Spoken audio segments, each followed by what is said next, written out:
The morning mist clung to the cobblestones of Covent Garden Market like a veil of whispered accusations.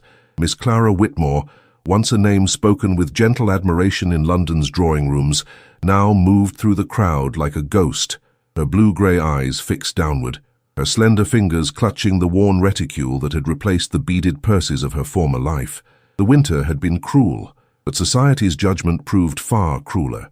"I believe that is she," came a cutting whisper from behind a fruit-seller's cart. The Whitmore girl, the one who was to marry Baron Ashcombe before he discovered her situation.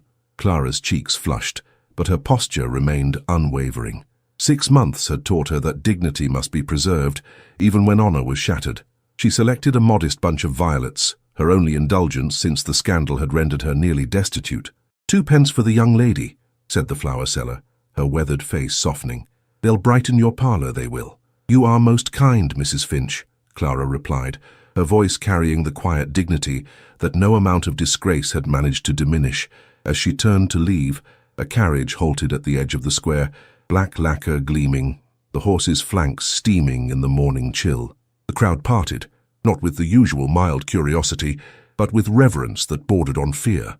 Clara glanced up, and in that moment, a tall figure descended, a man whose bearing announced his consequence before his title ever could.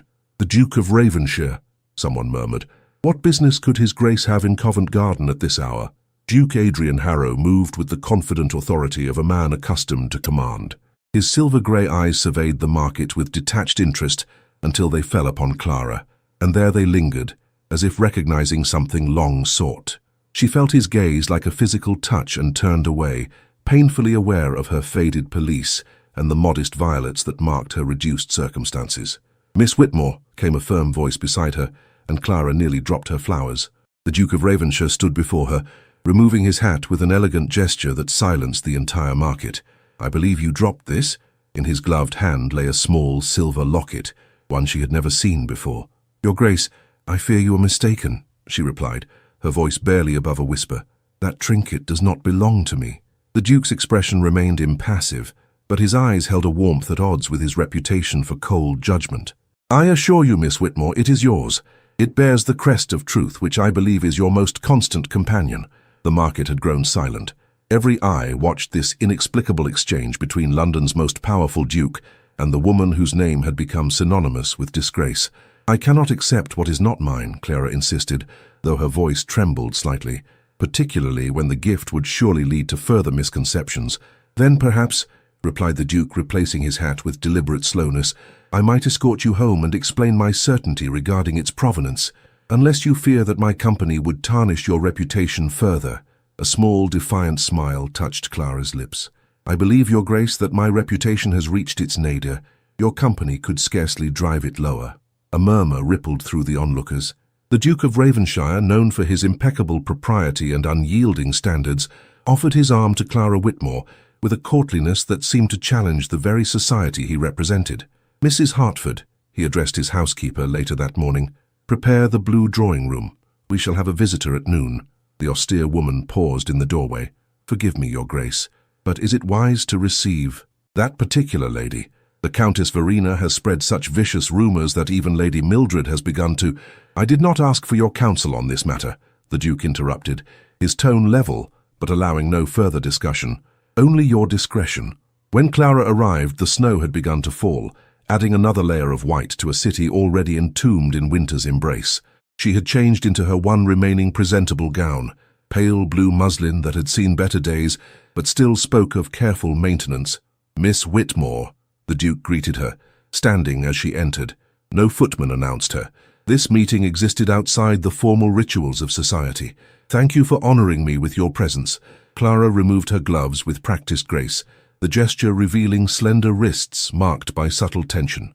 "I confess, Your Grace, that curiosity overcame caution. Few men of your standing would risk association with one such as myself.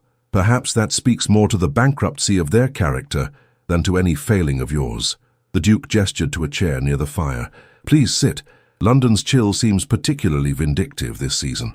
As they settled into conversation, Clara found herself struck by the Duke's unexpected warmth. This was not the cold aristocrat of legend, but a man of measured words and thoughtful pauses. He spoke of his estate in Northumberland, of books they had both read, of music, all without once alluding to the scandal that had become her identity. "Your Grace," she finally ventured, setting down her teacup, "while I appreciate this unexpected kindness, I must ask its purpose. Men of your standing do not befriend women of my situation without reason." The Duke's expression grew serious. "Miss Whitmore, I believe you were betrayed by Baron Ashcombe for reasons beyond the rumors that circulate. The man broke his promise to you not because of any impropriety on your part, but because of an opportunity that presented itself in the form of Countess Verena's considerable fortune." Clara's face paled. "How could you possibly know this?" "Because," said the Duke, rising to retrieve a small leather folio from his desk, "I have been investigating the Baron's sudden financial recovery. A man does not satisfy creditors overnight without some form of extraordinary intervention." As he spoke, the clock struck 1, and in that moment, a footman appeared at the door, his expression grave. "Your Grace, forgive the interruption.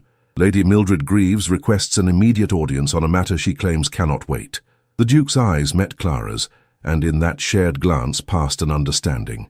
Whatever revelation lay in the leather folio would now be witnessed by one of London's most notorious gossips. "Show her in," said the Duke, offering Clara a look of reassurance. "Perhaps it is time that certain truths found their way into society's conversation." As the drawing-room door opened to admit Lady Mildred, Clara felt the first stirring of something she had thought forever lost: hope, fragile as the snowflakes now accumulating on the windowsill, but present nonetheless. The truth, it seemed, had found its champion in the most unexpected of allies. Lady Mildred Greaves entered the blue drawing-room with the determined flourish of one accustomed to making an entrance. Her lavender gown rustled importantly as she crossed the threshold, but the practiced smile froze upon her lips at the sight of Clara Whitmore, seated by the Duke's fire. "Your Grace," she managed, her voice pitched higher than intended, "I had no notion you were otherwise engaged." The Duke of Ravenshire did not rise, a subtle breach of etiquette that did not escape Lady Mildred's notice. "Miss Whitmore and I are discussing matters of some consequence. What urgent business brings you to my door unannounced, Lady Mildred?" Clara began to gather her gloves, a habitual retreat in the face of society's judgment. "Perhaps I should withdraw." "You will remain seated, Miss Whitmore," the Duke commanded, though his tone held no harshness. "Lady Mildred's concerns can surely be aired in your presence, as they likely involve you directly." A flush crept up Lady Mildred's neck. That is to say, I merely thought to warn your Grace about certain associations that might prove detrimental to your standing." "How extraordinarily thoughtful," the Duke replied, gesturing to a chair positioned deliberately farther from the fire than Clara's. "Please, enlighten us both." Lady Mildred seated herself with visible discomfort. Her eyes darted between the Duke's impassive countenance and Clara's composed profile. "It is simply that the Countess Verena has begun circulating certain letters, purportedly written by Miss Whitmore to the Baron, which suggest improprieties that would explain his hasty withdrawal from their engagement." Clara's hands trembled slightly, but her voice remained steady. "Letters I never wrote, containing sentiments I never expressed, to a man whose true nature was revealed only after he had secured a more advantageous match." "Precisely so," the Duke interjected, opening the leather folio he had been about to share before Lady Mildred's arrival. "Which is why I have taken the liberty of comparing the handwriting in these alleged letters to Miss Whitmore's actual correspondence. Would you care to examine the evidence, Lady Mildred?" He extended several sheets of paper, one bearing Clara's neat, measured script, the other a clever but ultimately imperfect imitation. Lady Mildred's eyes widened as she examined them. "Furthermore," continued the Duke, "I have obtained statements from the Baron's former valet regarding certain late-night meetings between his master and the Countess. Meetings that predated the dissolution of his engagement to Miss Whitmore by several months." Lady Mildred's expression transformed from embarrassment to calculation. "Your Grace, if what you suggest is true, then a most grievous injustice has been perpetrated against Miss Whitmore. But why would the Countess engage in such elaborate deception? Perhaps because she recognized in Miss Whitmore qualities she herself lacks: genuine grace, integrity, and the capacity to inspire true devotion rather than mere advantageous alliance." The Duke's gaze rested on Clara with an intensity that caused her to look away, qualities that have not diminished, despite 6 months of undeserved disgrace. Clara found her voice at last. "Your Grace is too kind, but kindness cannot restore what has been taken. My reputation may yet be salvaged," the Duke interrupted, if the truth is presented with sufficient authority and in the proper setting. Lady Mildred leaned forward, her curiosity now fully engaged. The winter assembly at Northbrook House next week. Everyone of consequence will attend. If your Grace were to publicly acknowledge Miss Whitmore there— My thoughts precisely, said the Duke with a slight smile, though I had envisioned something more definitive than mere acknowledgement. Clara rose abruptly. I cannot permit you to sacrifice your own standing in some misguided attempt to rehabilitate mine. The Ton will never accept. The Ton, the Duke stated firmly, will accept what I deem acceptable. I did not attain my position by bowing to society's arbitrary judgments. A strange stillness descended upon the room. Through the tall windows, London lay transformed beneath freshly fallen snow, a blank canvas awaiting new impressions. Sir Rowan Linton, the Duke's closest confidant, chose this moment to enter, carrying a small wooden box. The items you requested, Your Grace, he announced, nodding respectfully to the ladies. A former cavalry officer with intelligent green eyes and an air of absolute loyalty, Sir Rowan had been instrumental in gathering evidence regarding the Baron's duplicity. Excellent timing, Linton, the Duke remarked. Lady Mildred was just considering how she might assist in correcting a grave injustice. Lady Mildred's expression betrayed her internal calculation. To align with the Duke of Ravenshire in this matter could mean social elevation. To oppose him would be foolish. I have always valued truth above idle gossip, Your Grace. If Miss Whitmore has been wronged, then as a woman of principle, I cannot stand idle. How gratifying to discover your previously unarticulated principles, the Duke replied dryly. Miss Whitmore will require suitable attire for the winter assembly. I trust your discernment in such matters exceeds your judgment of character. Clara attempted to protest once more. Your Grace, I cannot accept such charity. It is not charity, Miss Whitmore, but restitution, the Duke interrupted. For too long I remained silent while watching a good woman's name be dragged through mud. That ends today. Sir Rowan opened the wooden box, revealing an elegant silver signet ring bearing the Ravenshire crest. The jeweller completed the engraving as requested, Your Grace. The Duke took the ring, studying it momentarily before addressing Clara directly. Miss Whitmore, I have a proposition that may shock you, but I ask that you consider it with an open mind.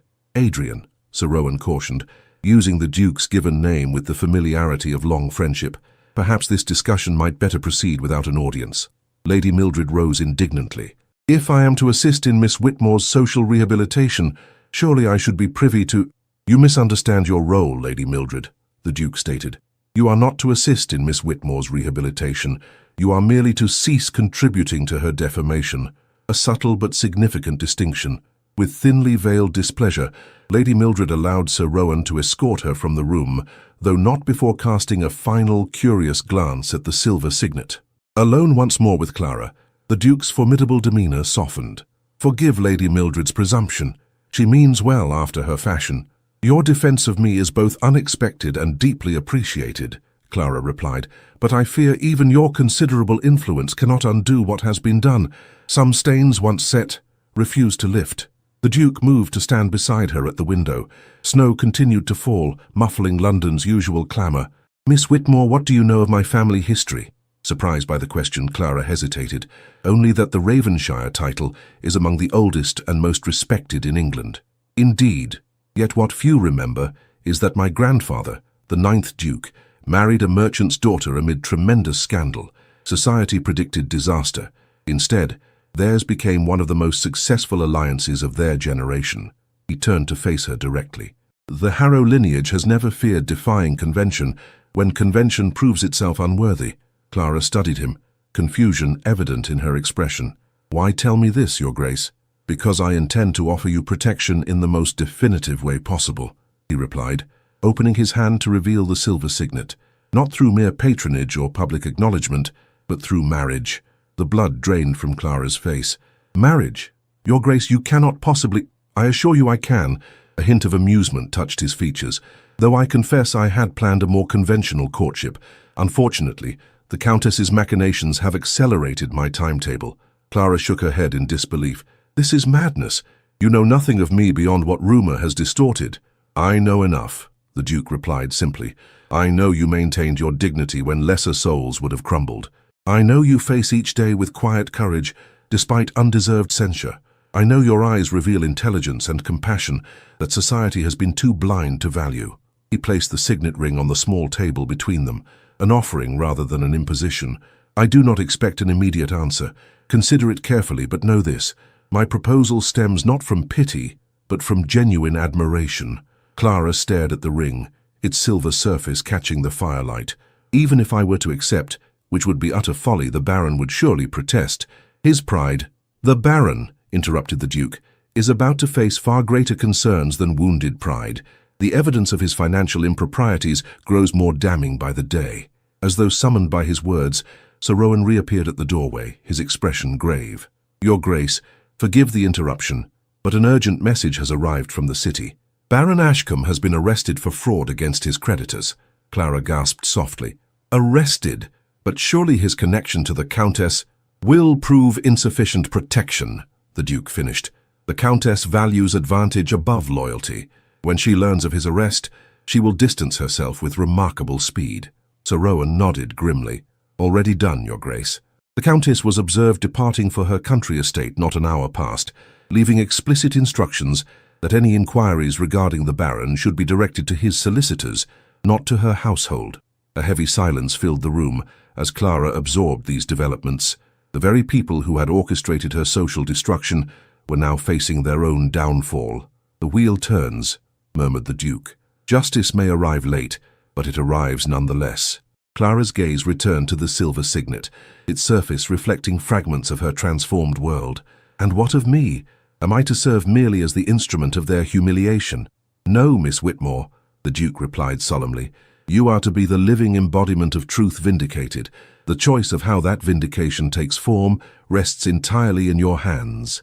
Outside, the snow continued its silent descent, covering London's sins beneath a blanket of pristine white. Within the blue drawing room, Clara Whitmore faced the most consequential decision of her life, one that would rewrite not only her future, but the very nature of her past.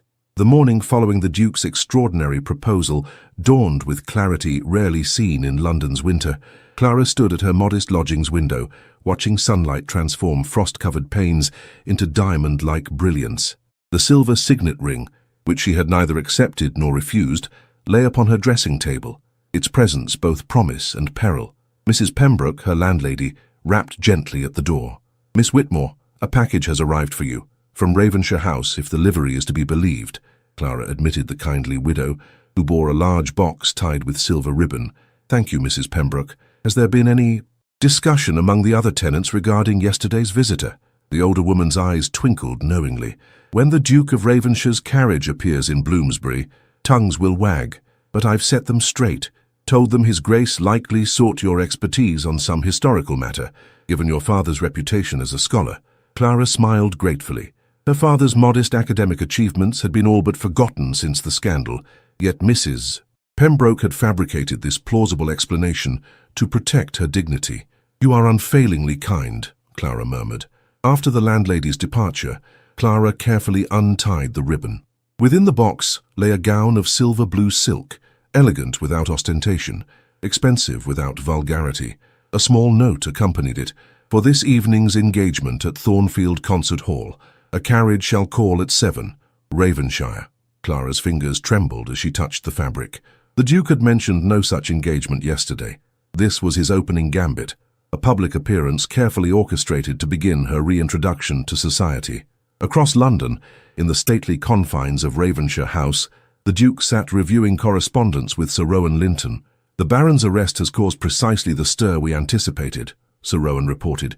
"His creditors are circling like vultures, each demanding priority. The Countess has issued a statement expressing profound shock at her dear friend's apparent duplicity." The Duke's mouth curved in a sardonic smile. "How expeditiously she distances herself, and the letters she circulated regarding Miss Whitmore? 3 hostesses have already sent discreet inquiries, asking whether the allegations might have been misinterpreted." Sir Rowan sorted through several envelopes. "Lady Mildred, to her credit, has been remarkably effective in sowing doubt about their authenticity. Self-interest proves a reliable motivator," the Duke remarked dryly. "Have the arrangements for this evening been completed?" Sir Rowan nodded. "The box at Thornfield is secured. Madame Reynard's quartet will perform Vivaldi, Miss Whitmore's favourite, I believe you mentioned. Several key families have confirmed their attendance, including the Pembrokes, whose unmarried daughter once suffered similar calumny before making an advantageous match. Excellent. And the winter assembly preparations, proceeding as planned. Though I must ask, Adrian, Sir Rowan hesitated, dropping formality. Are you certain about this course? Marriage is rather an extreme solution to a matter of reputation. The Duke's grey eyes revealed nothing. My intentions toward Miss Whitmore extend well beyond mere rehabilitation of her standing. You barely know the woman, Sir Rowan protested gently. On the contrary, the Duke replied, I have observed her for months, her dignity in adversity, her kindness despite cruelty, her intelligence despite isolation. Some character reveals itself most truly under pressure, Rowan. Hers has proven exceptional. Before Sir Rowan could respond, the butler announced an unexpected visitor. Lady Mildred Greaves had returned, claiming urgent information. The Duke sighed. Show her in, but make it clear I have limited time. Lady Mildred swept into the study in a flurry of plum-coloured silk, her expression animated with the unmistakable excitement of fresh gossip. Your Grace, I have discovered something you simply must know regarding Miss Whitmore's situation. Indeed, the Duke's tone remained neutral. Please be seated, Lady Mildred. She perched at the edge of a chair, leaning forward conspiratorially. I have spoken with Mrs. Harrington. You recall the vicar's wife from Bedfordshire? It seems Miss Whitmore's father once tutored the Baron's younger brother. There was a childhood connection between the families that predates their London introduction. The Duke exchanged a glance with Sir Rowan. This hardly constitutes earth-shattering intelligence, Lady Mildred. But don't you see, she persisted. The Baron deliberately concealed this prior acquaintance, claiming to have met Miss Whitmore by chance at Lady Farthingham's musicale. This deception suggests premeditation. He sought her out specifically. Despite himself, the Duke's interest quickened. For what purpose, do you imagine? Lady Mildred's voice dropped to a dramatic whisper. Mrs. Harrington believes Professor Whitmore once possessed certain documents, family papers of the previous Baron, entrusted to him for scholarly review. Letters suggesting a prior secret marriage that might invalidate the current Baron's claim to the title. Sir Rowan straightened. That would explain the Baron's desperate need for the Countess's fortune, if his hold on the title was legally questionable, and his determination to destroy Miss Whitmore's credibility, the Duke added, pieces falling into place. If she possessed knowledge of these documents, precisely. Lady Mildred appeared delighted by their response. I have taken the liberty of inviting Mrs. Harrington to London. She arrives tomorrow and brings with her a letter written by Professor Whitmore shortly before his death, expressing concern about the troubling implications of his historical research. The Duke rose, decision made.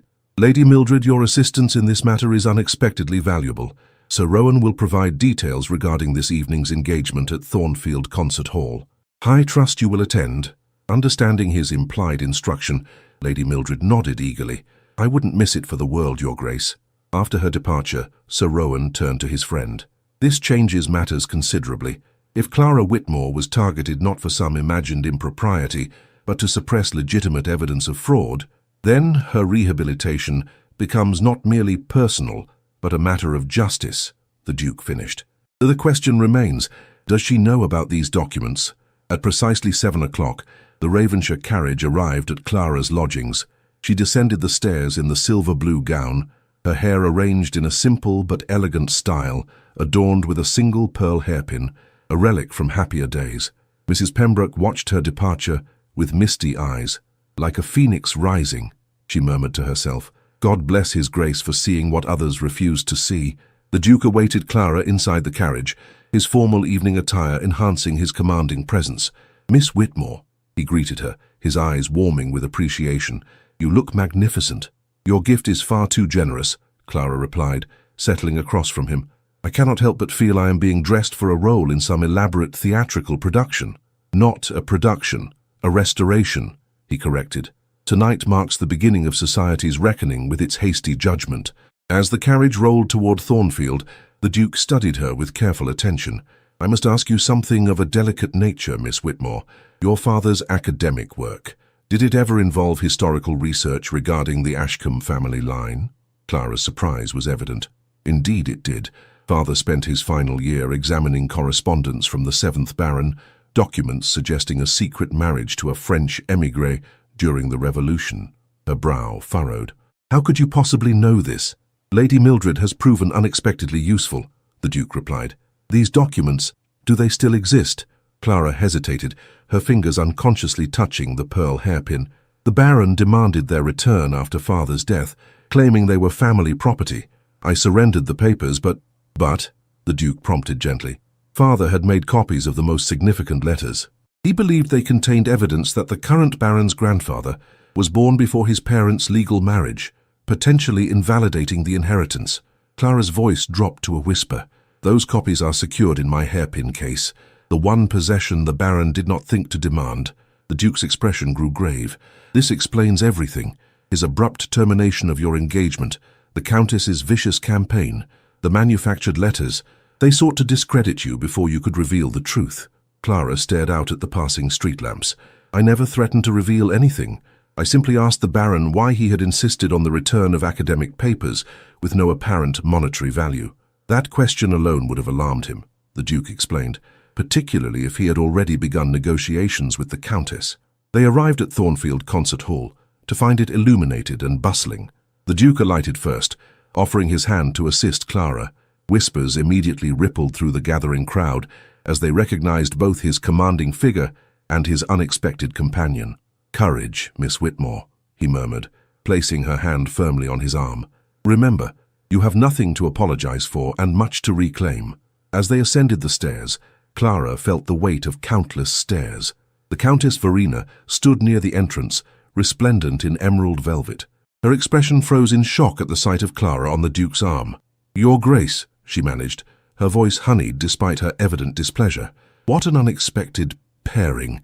I had not realized you patronized fallen scholars' daughters. The Duke's reply came with deadly quietness. I patronize justice, Countess, a concept you might do well to reacquaint yourself with, given recent developments. Before she could respond, he guided Clara past, leaving the Countess seething in their wake. Inside the concert hall, their entrance created a momentary lull in conversation before the buzz intensified tenfold. Sir Rowan appeared at their side, offering Clara a warm smile. Miss Whitmore, delighted to see you again. Your box awaits, Your Grace. As they settled into the Duke's private box, the most prominent in the hall, Clara became acutely aware of the opera glasses trained in their direction. Everyone is watching, she whispered. Let them watch, the Duke replied calmly. Let them see that the Duke of Ravenshire chooses his companions based on character rather than rumour. Lady Mildred entered their box moments later, her expression triumphant. Miss Whitmore, how lovely to see you in society again. Your gown is exquisite, Madame Delacroix's work, if I'm not mistaken. Clara inclined her head graciously, recognizing the olive branch being extended. You are most kind, Lady Mildred. As the musicians took their positions, the Duke leaned slightly toward Clara. The silver signet. Have you considered my proposal? I have thought of little else, she admitted quietly, but I cannot accept marriage as payment for rehabilitation. The imbalance would be too great. Then accept it on different terms, he suggested, his voice dropping further. Terms of mutual respect, shared purpose, and perhaps in time, genuine affection. The first notes of Vivaldi's Winter filled the hall, and Clara felt a strange resonance with the music, its stark beauty speaking to the frozen landscape of her recent existence, its passionate undercurrents promising thaw. In the interval, Sir Rowan approached with a sealed note. For Miss Whitmore, from Mrs. Harrington of Bedfordshire. Clara broke the waxen seal, reading quickly. Her face paled. She writes that additional Ashcombe family documents have been discovered in my father's old study at the vicarage. Documents that conclusively prove what Miss Whitmore is attempting to say, the Duke announced, loud enough for nearby listeners to hear, is that evidence has emerged vindicating her character completely. Evidence that certain parties attempted to suppress through character assassination. As whispers spread like wildfire, the Countess Verena appeared at the entrance to their box, her composure visibly cracking. Your Grace, I demand a private word regarding these slanderous insinuations. Demands carry little weight when issued by those who forge letters to destroy innocent reputations, the Duke replied coolly. But by all means, Countess, let us discuss forgery, fraud, and the curious timing of the Baron's sudden access to funds that coincided with his abandonment of Miss Whitmore. The Countess blanched, her green eyes darting nervously to the gathering crowd. This is neither the time nor place. On the contrary, interrupted the Duke, rising to his full height. "This is precisely the time and place to announce that Miss Clara Whitmore has done me the great honor of accepting my hand in marriage." Clara gasped softly, though she managed to maintain her composure as all eyes turned to her. The Duke had forced her hand, yet somehow, in that moment of public declaration, her heart found its answer. "The wedding will take place at Ravenshire Chapel next month," the Duke continued, his hand finding Clara's. "I trust society will join us in celebrating the union of truth with justice, virtues too long separated in recent discourse." As the Countess retreated in humiliated silence and congratulations began to flow, some genuine, others mere social expediency, Clara leaned close to the Duke's ear. "I do not recall accepting your proposal, Your Grace," she whispered, though her eyes held no reproach. "A tactical necessity," he murmured in response, "though if you wish to refuse me now, I shall announce my mistake with equal publicity." Clara studied his face, the strength in his features, the unexpected tenderness in his eyes.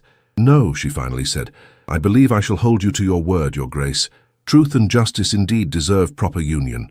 The Duke's smile, rarely seen in public, transformed his austere countenance. "As do we, Miss Whitmore, as do we." As Vivaldi's harmonies resumed, Clara felt the first genuine peace she had known in months. The path ahead remained uncertain, fraught with society's judgment and the Countess's certain vengeance. But for the first time, she would not walk it alone. The silver signet would find its home upon her finger, not as a symbol of rescue, but as a testament to recognition of worth, a worth that had never diminished, despite all attempts to tarnish it. The announcement of Clara Whitmore's engagement to the Duke of Ravenshire ignited London society like a powder keg. Within 48 hours, the tale had transmuted through countless retellings, each more elaborate than the last. Clara found herself simultaneously elevated and exposed, no longer shunned, yet subjected to scrutiny more intense than even her disgrace had provoked.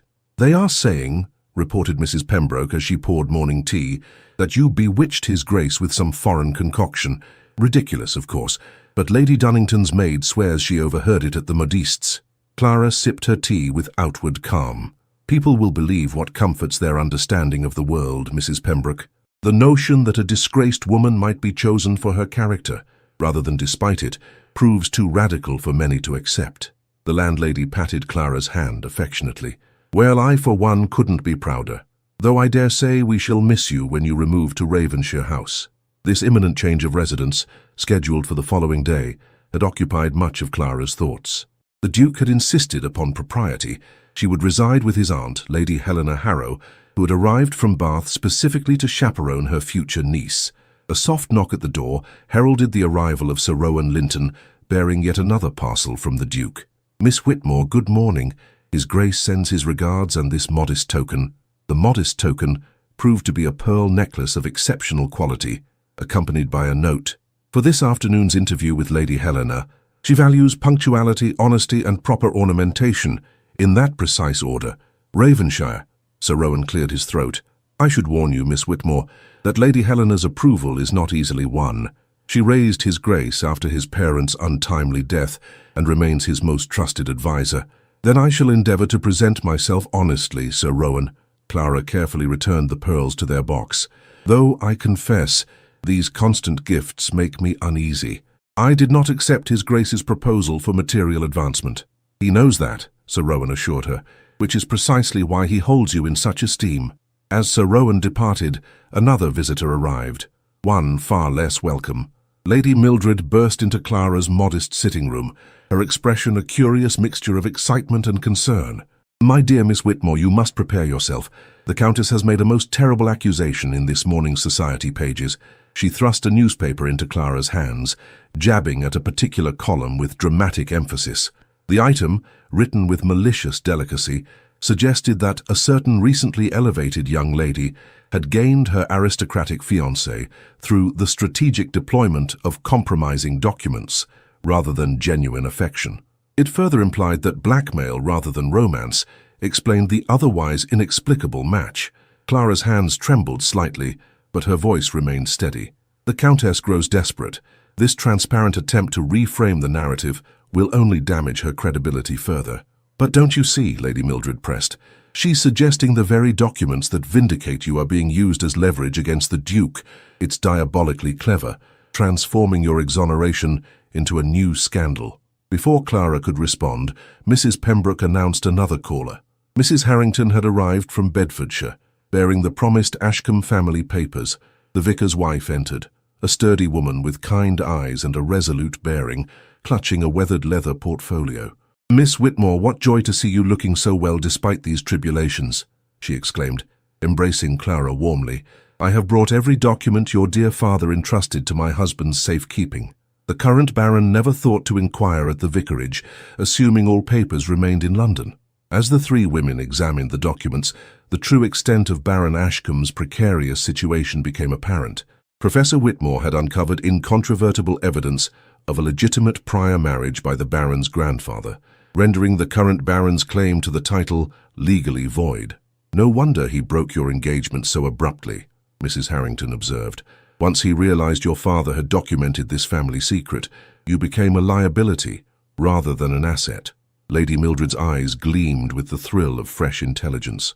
"And the Countess provided both financial salvation and social protection for a price. A price he has failed to pay," came a deep voice from the doorway. The Duke of Ravenshire stood there, his tall figure filling the modest entrance. All three women rose in surprise at his unannounced arrival. "Your Grace," Clara acknowledged, her cheeks colouring slightly. "We were just examining the evidence of Ashcombe's fraudulent claim," he finished, crossing to examine the documents. "My solicitors will be most interested in these papers. They confirm what we suspected. The Baron has been living under false pretenses for years." Lady Mildred could scarcely contain herself. "Then his arrest for financial improprieties is merely the beginning. He could lose everything: title, lands, position." "Indeed," the Duke replied coolly, "though our concern is not his downfall, but Miss Whitmore's vindication." He turned to Clara, his expression softening almost imperceptibly. "I've come to escort you to meet Lady Helena. She is not known for her patience." As Clara gathered her belongings, including the pearl necklace, Mrs. Harrington drew the Duke aside. "Your Grace, there is one document you should see privately." She extracted a sealed letter bearing Professor Whitmore's handwriting, addressed to Clara to be delivered in the event of her marriage. The Duke accepted the letter with a grave nod, slipping it into his coat without comment. The Ravenshire carriage traversed London's fashionable districts before stopping at Berkeley Square, where Lady Helena maintained an elegant townhouse. Clara felt her courage falter momentarily as she regarded the imposing facade. "She will approve of you," the Duke assured her quietly, though she may take pains to conceal that fact initially. Lady Helena Harrow proved to be a formidable woman in her 60s, with silver hair arranged in an elaborate coiffure and penetrating blue eyes that missed nothing. She received them in a drawing-room appointed with exquisite taste, her posture ramrod straight despite her advanced years. "So," she began without preamble, "you are the young woman who has captured my nephew's usually impenetrable heart. Sit down, child. Let me look at you properly." Clara seated herself with practiced grace, conscious of Lady Helena's evaluative gaze. The Duke remained standing, his expression betraying nothing of his thoughts. "The pearls suit you," Lady Helena observed. "Simple, elegant, without ostentation. Adrian always had an eye for appropriate adornment." "They are indeed beautiful," Clara replied, "though I confess I feel undeserving of such generosity." "Humility is commendable," Lady Helena stated, "but false modesty is tedious. You clearly possess qualities my nephew values, or he would not have chosen you. The question is whether those qualities will withstand the scrutiny and demands of your new position." The Duke cleared his throat. "Aunt Helena, perhaps we might dispense with the interrogation and proceed to acquaintance." "Nonsense," his aunt replied crisply. "Miss Whitmore understands the necessity of this conversation, don't you, my dear?" "I do," Clara affirmed. "Your concern for your nephew's happiness honors you, Lady Helena. I assure you, I entered this engagement with full awareness of its implications, both personal and social." Lady Helena's eyebrow arched. "Did you indeed? Tell me then, are you prepared for the Countess Verina's continued machinations, for the whispers that will follow you into every ballroom, for the constant scrutiny of your every action as Duchess of Ravenshire?" "I have already endured the worst society can inflict," Clara replied with quiet dignity. "After public humiliation and unjust disgrace, mere whispers hold little terror. As for the responsibilities of my future position, I approach them with appropriate gravity and determination to prove worthy. A flicker of approval crossed Lady Helena's austere features. "Well answered. Now, Adrian, leave us. Miss Whitmore and I have matters to discuss that require no masculine interference." The Duke hesitated momentarily before bowing to both women. "I shall return in 1 hour. Try not to terrorize her excessively, Aunt."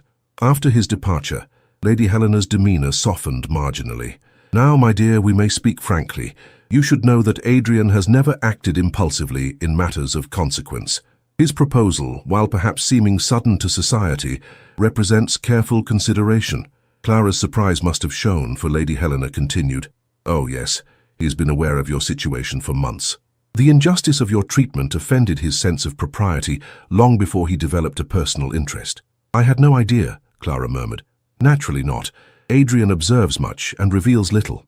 Lady Helena poured tea with practiced precision. "What you must understand is that as his Duchess, you will wield considerable influence. People will seek your favor, study your preferences, emulate your choices. This power can be wielded for tremendous good or squandered on trivial social victories." "I have no interest in social victories," Clara assured her. "My ambitions are far more modest." "Then they must expand," Lady Helena declared firmly. "False modesty serves no one. You will be Duchess of Ravenshire. Embrace the responsibility and the opportunity such position provides." As their conversation continued, Clara found herself warming to this formidable woman. Beneath Lady Helena's intimidating exterior lay genuine concern for her nephew and a pragmatic approach to navigating society's treacherous waters. Their tête-à-tête was interrupted by the unexpected arrival of the Countess Verena herself. She swept into Lady Helena's drawing room without proper announcement, her emerald gown rustling dramatically. "Lady Helena, forgive this intrusion, but I bear news too urgent to await proper social channels." Her triumphant gaze fell upon Clara. "Oh, Miss Whitmore, how providential to find you here." Lady Helena's expression cooled noticeably. "Countess Verena, I do not recall issuing you an invitation." "Certain circumstances transcend social niceties," the Countess replied with affected gravity. "I've come regarding your nephew's impending alliance." Clara rose, intending to excuse herself, but Lady Helena motioned her firmly back to her seat. "Miss Whitmore remains. Whatever you wish to say may be said in her presence." The Countess smiled thinly. "As you wish. I merely thought to spare her embarrassment." She withdrew a letter from her reticule. "This arrived at my residence this morning. A most concerning communication from Baron Ashcombe's solicitor." "Indeed?" Lady Helena's tone betrayed nothing but polite disinterest. "It seems certain documents regarding the Baron's family history have gone missing," the Countess continued, watching Clara intently. "Documents that coincidentally appeared just as Miss Whitmore secured her engagement to your nephew. The implication, while distasteful, seems rather clear." Clara felt color rising in her cheeks, but maintained her composure. Lady Helena's response, however, proved unexpected. "How fascinating," the older woman remarked, setting down her teacup with deliberate precision. "I was unaware that solicitors now send official legal correspondence to social acquaintances rather than to the relevant authorities. Perhaps the legal profession has relaxed its standards since my day." The Countess faltered slightly. "The Baron naturally sought my counsel in this delicate matter." "From his prison cell?" Lady Helena inquired with exquisite politeness. "How devoted of you to maintain such intimate communication with a man charged with fraud." Before the Countess could respond, Lady Helena continued, "More to the point, Countess, any documents regarding the Ashcombe lineage would be of far greater concern to the current holder of the title than to my nephew. Unless, of course, you suggest the Duke of Ravenshire, whose family fortune and position rank among the most secure in England, would stoop to blackmail for the hand of a woman he could have obtained through legitimate proposal." The Countess's composure cracked visibly. "I merely thought—" "No," Lady Helena interrupted coldly. "You did not think. You plotted rather clumsily to discredit Miss Whitmore once again. The effort reflects poorly on your intelligence and worse on your character." Rising with regal dignity, Lady Helena pulled the bell cord. "My footman will show you out, Countess. I suggest you reconsider your strategy. The Duke of Ravenshire's future Duchess stands under his protection, and mine. Further attacks will be met with consequences far beyond social ostracism." As the Countess departed in humiliated silence, Lady Helena turned to Clara with unexpected warmth. "You conducted yourself admirably, my dear. Not a single intemperate word or undignified gesture. Adrian has chosen well." Clara released a shaky breath. Her accusations, the newspaper item, they will continue, won't they? For a time, Lady Helena acknowledged, until a new scandal captures society's fickle attention. But remember this, you have truth, documentation, and the Ravenshire name as your armor. The Countess has only innuendo and diminishing credibility. When the Duke returned, he found his fiancée and his aunt engaged in detailed discussion of the seasonal charitable works traditionally undertaken by the Duchess of Ravenshire. "I see you've survived the Inquisition," he observed with the barest hint of a smile. "Indeed," Lady Helena replied. "Miss Whitmore has proven quite satisfactory, though we were briefly interrupted by the Countess Verena, bearing spurious accusations." The Duke's expression darkened. "What accusations?" "Nothing of consequence," Lady Helena assured him. "I dispatched her rather effectively. But you should know, Adrian, that your enemies grow increasingly desperate. The wedding date perhaps should be advanced." As Clara departed Berkeley Square that afternoon, the silver signet ring now firmly upon her finger, she felt both fortified and forewarned. Lady Helena's approval had bolstered her confidence, but the Countess's unexpected appearance confirmed that the path to vindication would be neither smooth nor swift. In her pocket lay Professor Whitmore's sealed letter, entrusted to her by the Duke as they left. "Read it privately," he had advised. "Whatever its contents, know that my commitment remains unaltered." The wax seal, impressed with her father's modest scholarly crest, seemed to hold the weight of the past and the uncertainty of the future in its fragile form. Snow blanketed London in hushed whiteness the morning Clara relocated to Lady Helena's Berkeley Square residence. The move, accomplished with quiet efficiency, marked the first tangible step toward her transformed future.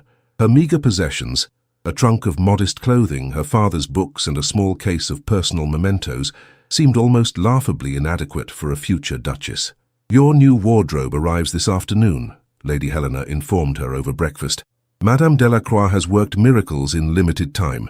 The wedding announcement appears in this morning's papers, and the ceremony is now scheduled for 3 weeks hence, rather than next month." Clara nodded, still adjusting to the swiftness of these developments. "Has there been any further word regarding the Baron's situation?" "His preliminary hearing is set for tomorrow," Lady Helena replied. "Adrian will attend, though you naturally shall not. The documents your father preserved have been submitted to the proper authorities. The Baron's solicitors are reportedly attempting to negotiate a private settlement to protect his claim to the title," Clara surmised. "Precisely. Though such efforts appear futile given the evidence." Lady Helena studied her future niece with shrewd assessment. "You've not yet opened your father's letter." Clara started in surprise. "How did you—" "The seal remains intact in your reticule," the older woman observed. "Your reluctance suggests fear of its contents." "Perhaps," Clara admitted. "My father's final months were difficult. His scholarly obsession with the Ashcombe lineage consumed him, yet he never explained its personal significance." Lady Helena's expression softened marginally. "Some truths require proper timing for their revelation. Perhaps today you might find the courage to discover yours." Their breakfast was interrupted by the arrival of Sir Rowan Linton, bearing news of disturbing developments. "Forgive the early intrusion, Lady Helena, Miss Whitmore. The Duke requested I inform you immediately. The Countess has escalated her campaign." He produced a broadsheet, freshly printed and still damp with ink. The headline blazed in bold type: "Scholarly Blackmail, the True Nature of a Mercenary Engagement." Clara's hands trembled as she accepted the paper. The anonymous article detailed a fictitious account of how the desperate daughter of an obsessed academic had leveraged compromising family documents to entrap one of England's most eligible peers. It further alleged that Professor Whitmore had fabricated evidence regarding the Ashcombe lineage in a deranged attempt to discredit a noble family. "This is unconscionable," Lady Helena declared, her voice tight with controlled fury. "Where is Adrian?" "Meeting with his solicitors," Sir Rowan replied grimly. "The libel is so explicit that legal action seems inevitable. However, the publisher claims ignorance of the author's identity, though the Countess's involvement is scarcely in doubt." Clara carefully refolded the broadsheet. "The accusation against my father cuts deeper than any directed at me. He was a man of impeccable academic integrity." "Which is precisely why the Countess targets him," Lady Helena observed. "She seeks to undermine the credibility of both the messenger and the message." Sir Rowan cleared his throat. "There is one additional development. The Baron has offered a substantial sum for the return of all documents relating to the Ashcombe lineage. with the provision that Miss Whitmore sign a statement disavowing any knowledge of their authenticity. A transparent attempt to discredit the evidence, Lady Helena scoffed. What was Adrian's response? His Grace suggested the Baron redirect his financial resources toward restitution of his creditors, Sir Rowan replied with the ghost of a smile, in somewhat less diplomatic language. After Sir Rowan's departure, Clara retreated to her new chambers, a spacious suite decorated in soothing blues and silver. There, with hands still unsteady, she finally broke the seal on her father's letter. "My dearest Clara," the letter began, "if you are reading these words, you have found a husband worthy of your excellence, and for that I am profoundly grateful. There are truths I have withheld, not from lack of trust, but from desire to protect you from the burdens that have defined my existence. The Ashcombe family history has never been merely academic pursuit to me. Your mother, my beloved Eleonora, was the legitimate daughter of the 7th Baron Ashcombe and his first wife, Madeleine Laurent. Their marriage, conducted in exile during the French Revolution, was concealed to protect Madeleine's family, but fully documented by the chaplain who performed the ceremony. When the 7th Baron returned to England, he was pressured into a proper marriage to Lady Catherine Wells, despite his existing union. Your mother was raised as the ward of distant relatives, her true parentage hidden to avoid scandal. The current Baron's grandfather, born to Lady Catherine, inherited the title illegally, as your mother was the legitimate firstborn. I discovered this truth shortly after your mother's death, finding her birth documentation among her personal effects. My subsequent research confirmed what I had suspected. You, my daughter, are the rightful heir to the Ashcombe title and estates. The current Baron learned of this when I approached him privately, seeking not to claim the inheritance, but merely acknowledgement of your mother's legitimacy. His response was to threaten ruin should I ever reveal these facts. I acquiesced then, believing your happiness and security paramount. I entrust this knowledge to you now, not as a burden, but as your birthright. Whether you choose to pursue this claim rests entirely in your hands. Know that your mother would be immensely proud of the woman you have become, regardless of titles or estates. With eternal love and faith in your judgment, your father Clara sat motionless, the letter trembling in her grasp. The revelation explained so much: her father's obsessive research, the Baron's extreme reaction to their engagement, his desperate attempts to discredit both Whitmores. The implications staggered her. By rights, she, not the Baron, should hold the Ashcombe title and estates. A gentle knock at her door roused her from stupefaction. Lady Helena entered, her expression softening at Clara's evident distress. The letter contained revelations, I see. Wordlessly, Clara extended the pages. Lady Helena read in silence, her formidable composure wavering only slightly as she absorbed the extraordinary disclosure. "This changes matters considerably," she finally stated, returning the letter. "Have you decided how to proceed?" "I scarcely know," Clara admitted. "This truth seems almost too fantastical to credit, yet it explains everything. The Baron's desperation, the Countess's viciousness, they feared not merely scandal, but complete dispossession." "Adrian must be informed immediately," Lady Helena declared. "This knowledge fundamentally alters the legal approach to your situation." Clara rose, suddenly decisive. "No, not yet. I must consider the implications carefully before sharing this with anyone, even His Grace." Lady Helena's eyebrow arched in surprise. "You would withhold such significant information from your fiancé?" "Temporarily," Clara affirmed, "until I determine the proper course. The Duke proposed marriage to restore my reputation and secure justice. This revelation introduces complications that might influence his perspective, or worse, suggest I accepted his offer to advance a hidden agenda." Though clearly disapproving, Lady Helena nodded. "You have until this evening. Adrian dines with us at 7, and this information cannot remain concealed beyond that point. The legal ramifications are too significant." Throughout that long afternoon, Clara paced her chambers, mind a-whirl with competing considerations. The newly delivered gowns, exquisite creations befitting a duchess, lay ignored upon her bed as she wrestled with her father's revelation. If she pursued her rightful claim, would it not appear that she had indeed engineered her engagement for material advantage? Yet if she concealed her lineage, was she not perpetuating the very fraud her father had uncovered? At precisely 6 o'clock, Clara made her decision. Selecting the simplest of her new gowns, a silver-blue creation that echoed the color of the Ravenshire crest, she penned a brief note requesting a private audience with the Duke before dinner. He arrived promptly at 6:30, his expression grave. Lady Helena mentioned urgent matters requiring discussion. "Is all well, Miss Whitmore?" Clara gestured toward the small sitting room adjoining her chambers. "I have discovered information that may significantly impact our arrangement, Your Grace. Before we proceed further, you must be made aware of certain facts regarding my heritage." With steady hands, she presented her father's letter. The Duke read in silence, his expression inscrutable. When he finally looked up, his grey eyes held an emotion Clara could not immediately identify.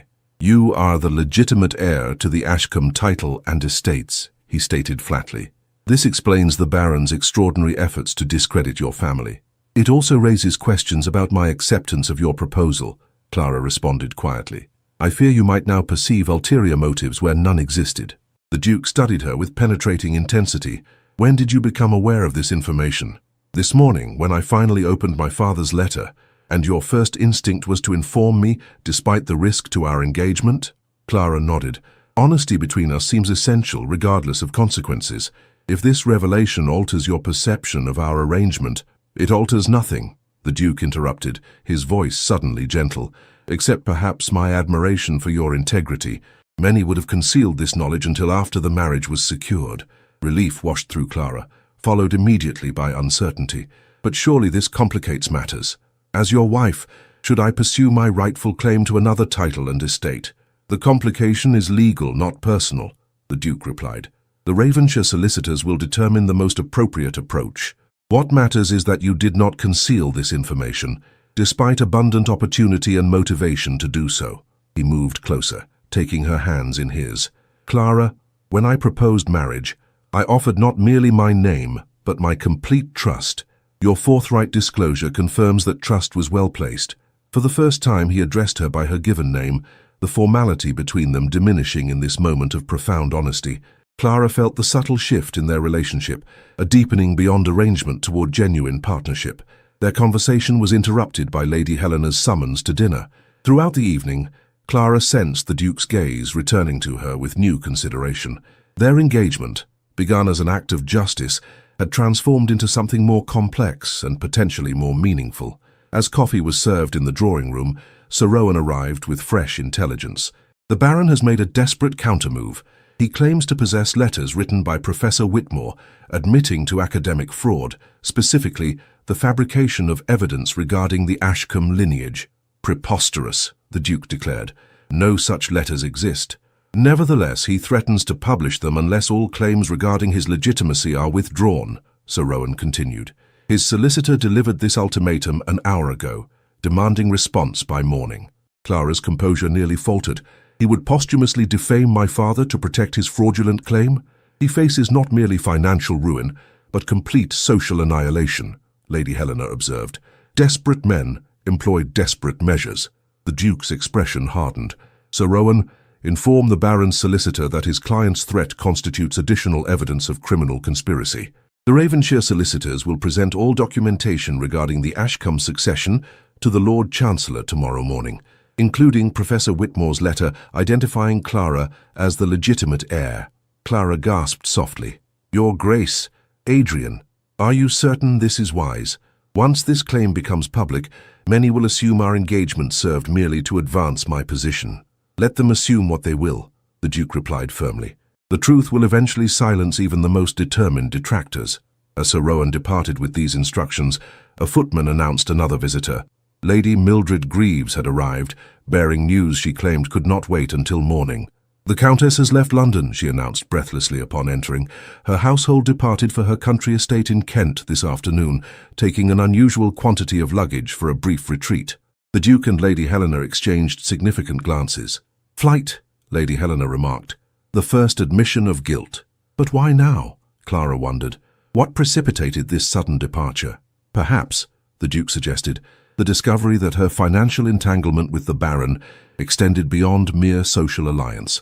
My solicitors have uncovered evidence suggesting the Countess provided funds for the Baron's defense, funds she could ill afford to lose." Lady Mildred's eyes widened with delicious scandal. "Then her attacks on Miss Whitmore served not merely jealousy, but self-preservation. If the Baron loses his position, the Countess loses her investment," Lady Helena finished. "A considerable sum, by all accounts." As the evening concluded, Clara found herself momentarily alone with the Duke in Lady Helena's elegant entry hall. The silver signet ring on her finger caught the lamplight, its engraved crest symbolizing not merely their engagement, but the unexpected alliance of their causes. "Tomorrow will bring challenges," the Duke cautioned.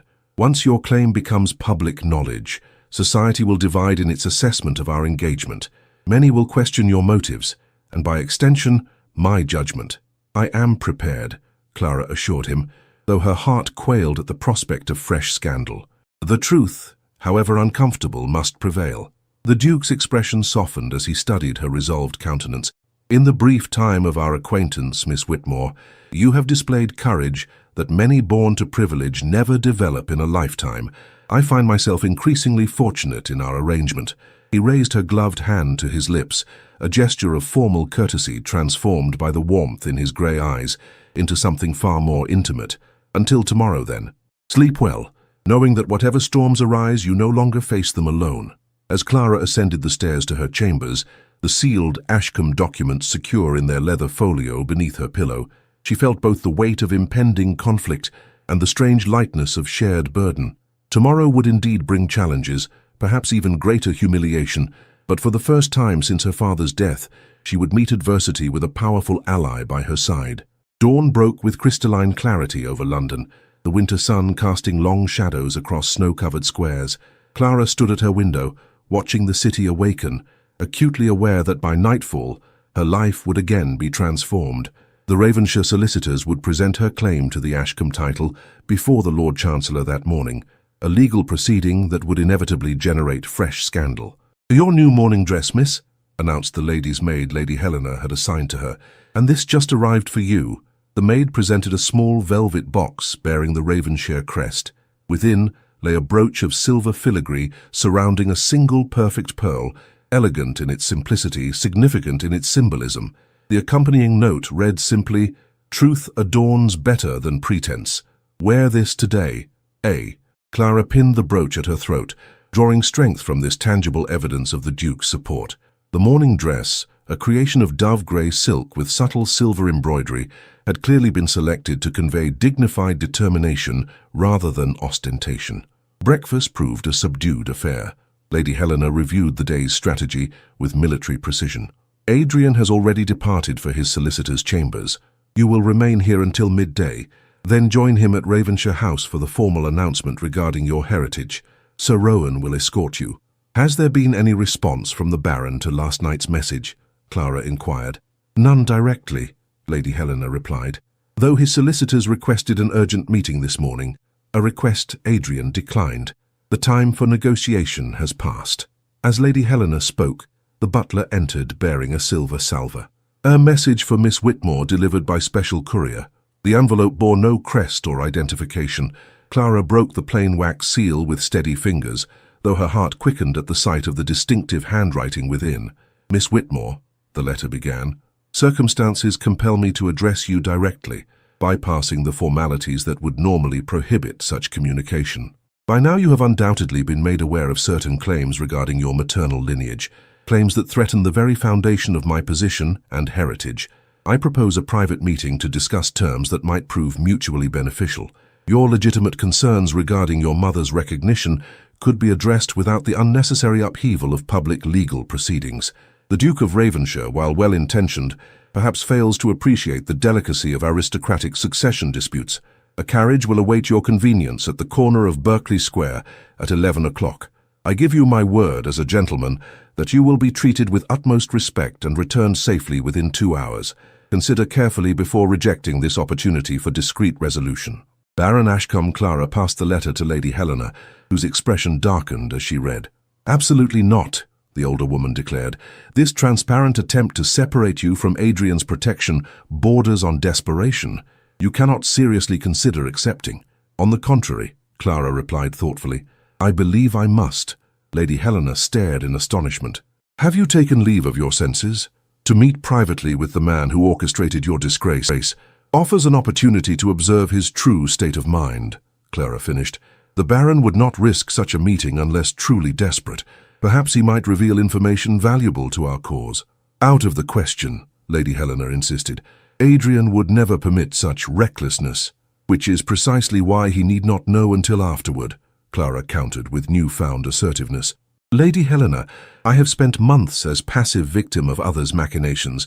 This opportunity to actively confront my accuser cannot be ignored.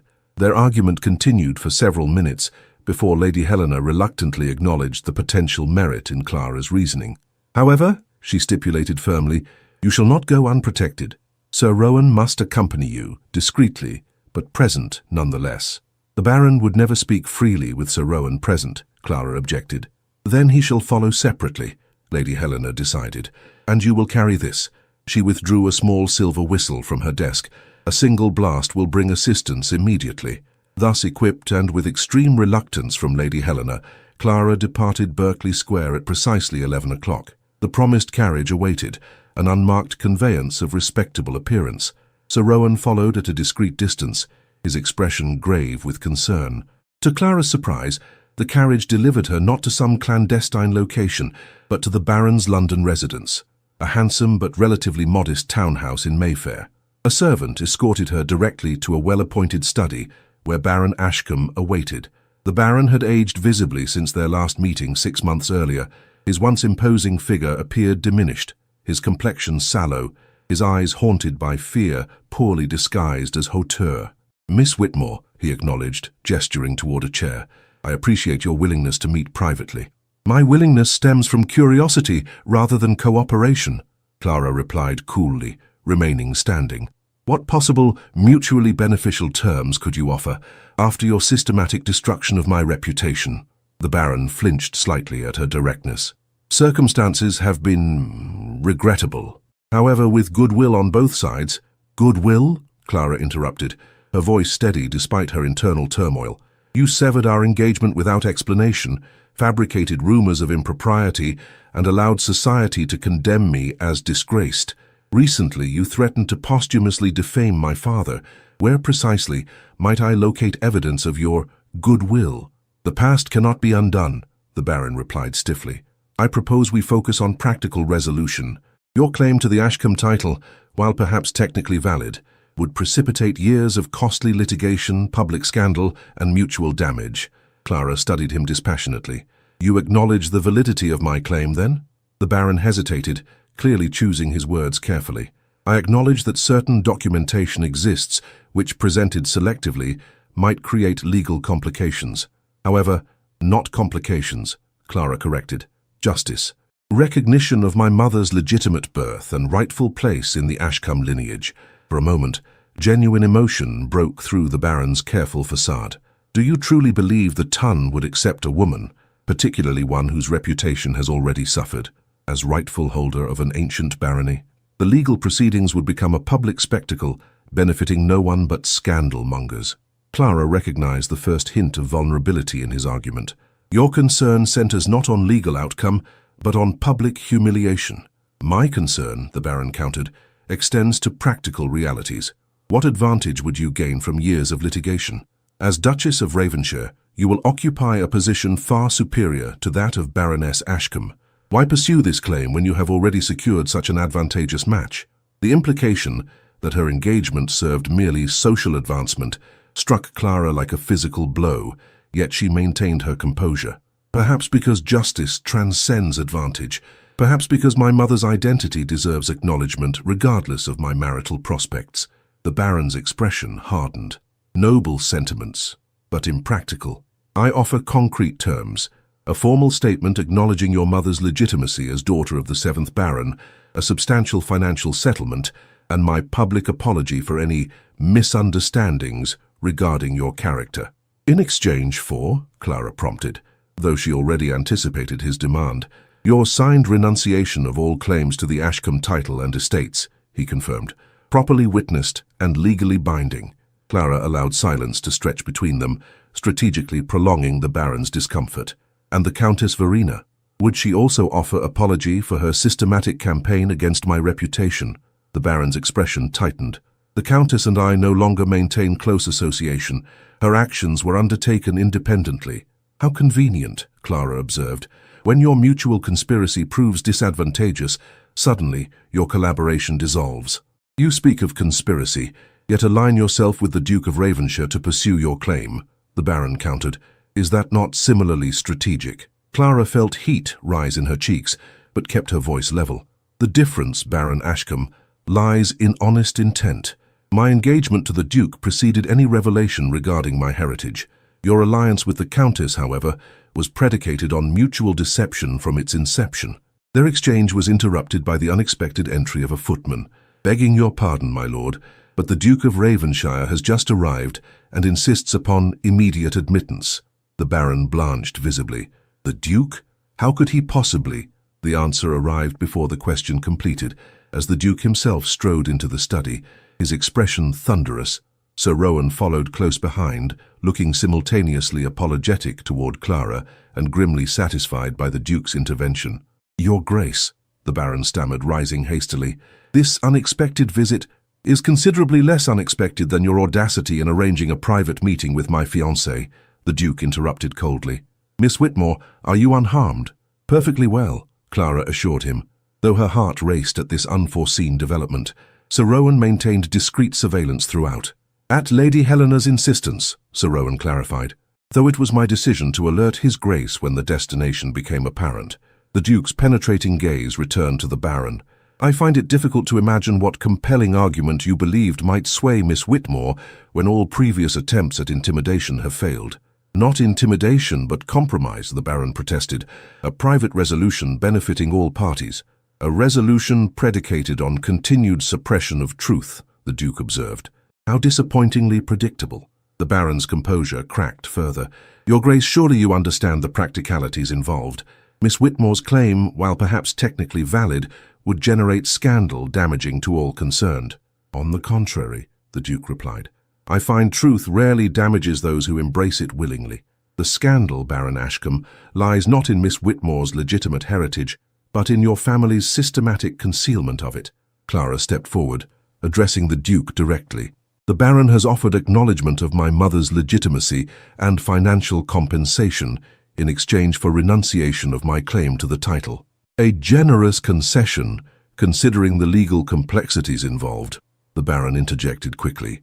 The Duke's expression remained implacable. It seems, Baron, that you fundamentally misunderstand both Miss Whitmore's character and my own.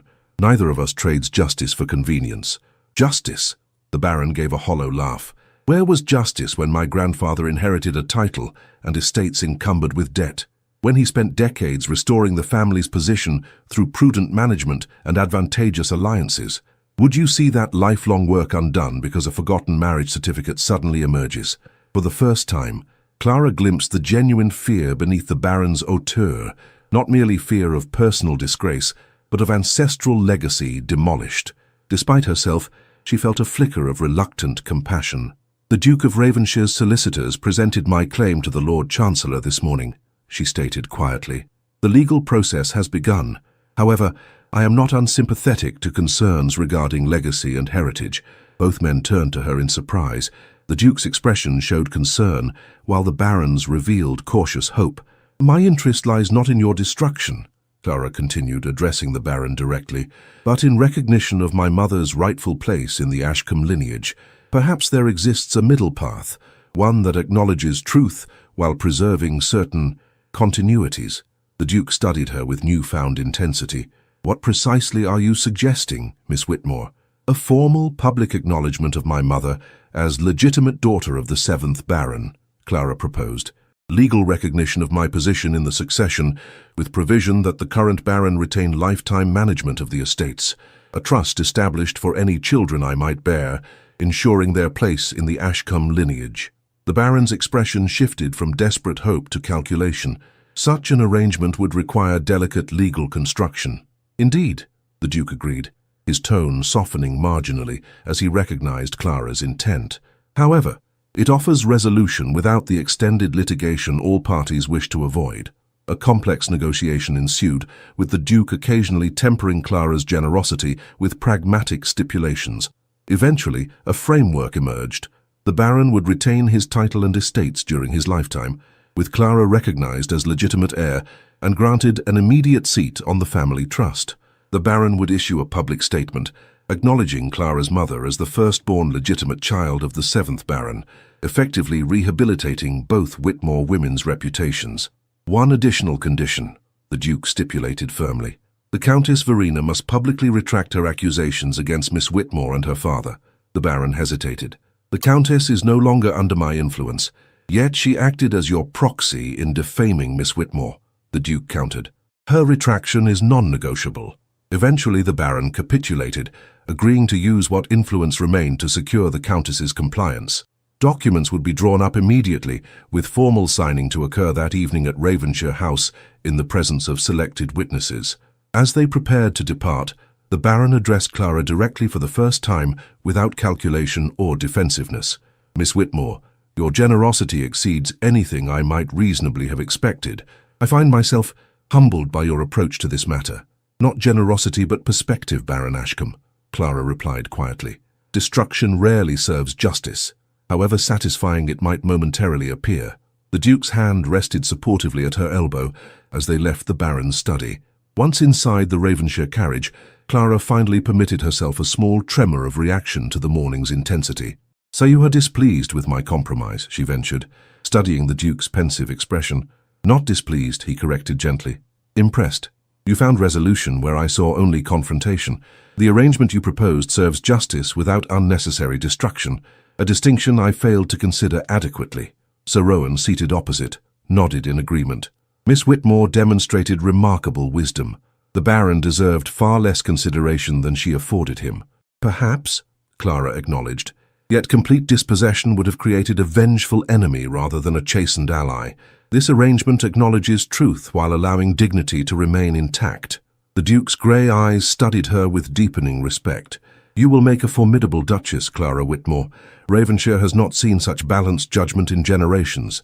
That evening, in the formal library of Ravenshire House, documents were signed establishing Clara's place in the Ashcombe succession while preserving the Baron's immediate position. Lady Helena presided like a benevolent general, ensuring every detail received proper attention.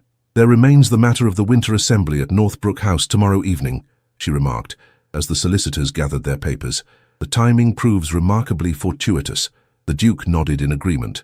The perfect opportunity to present both our engagement and the resolution of the Ashcombe succession to society.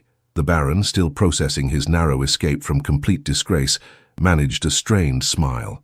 I shall of course attend to publicly acknowledge Miss Whitmore's position, as will the Countess Verena, Lady Helena added with steely determination. I have taken the liberty of communicating certain expectations regarding her attendance and public statement. Later that night, alone in her chambers at Berkeley Square, Clara finally permitted herself to absorb the day's extraordinary developments. From threatened disgrace to acknowledged heir in a single day, the transformation seemed almost too profound to comprehend. A soft knock at her door heralded Lady Helena's appearance. You conducted yourself admirably today, the older woman stated without preamble. Adrian is quite correct. You will make a formidable Duchess. I simply sought balance between justice and mercy, Clara replied. Complete victory often proves hollow. Lady Helena settled herself in a chair near the fire. A lesson many never learn, regardless of age or station. Now, regarding tomorrow's assembly, the Ravenshire diamonds will be delivered in the morning. Tradition dictates their appearance at significant social declarations.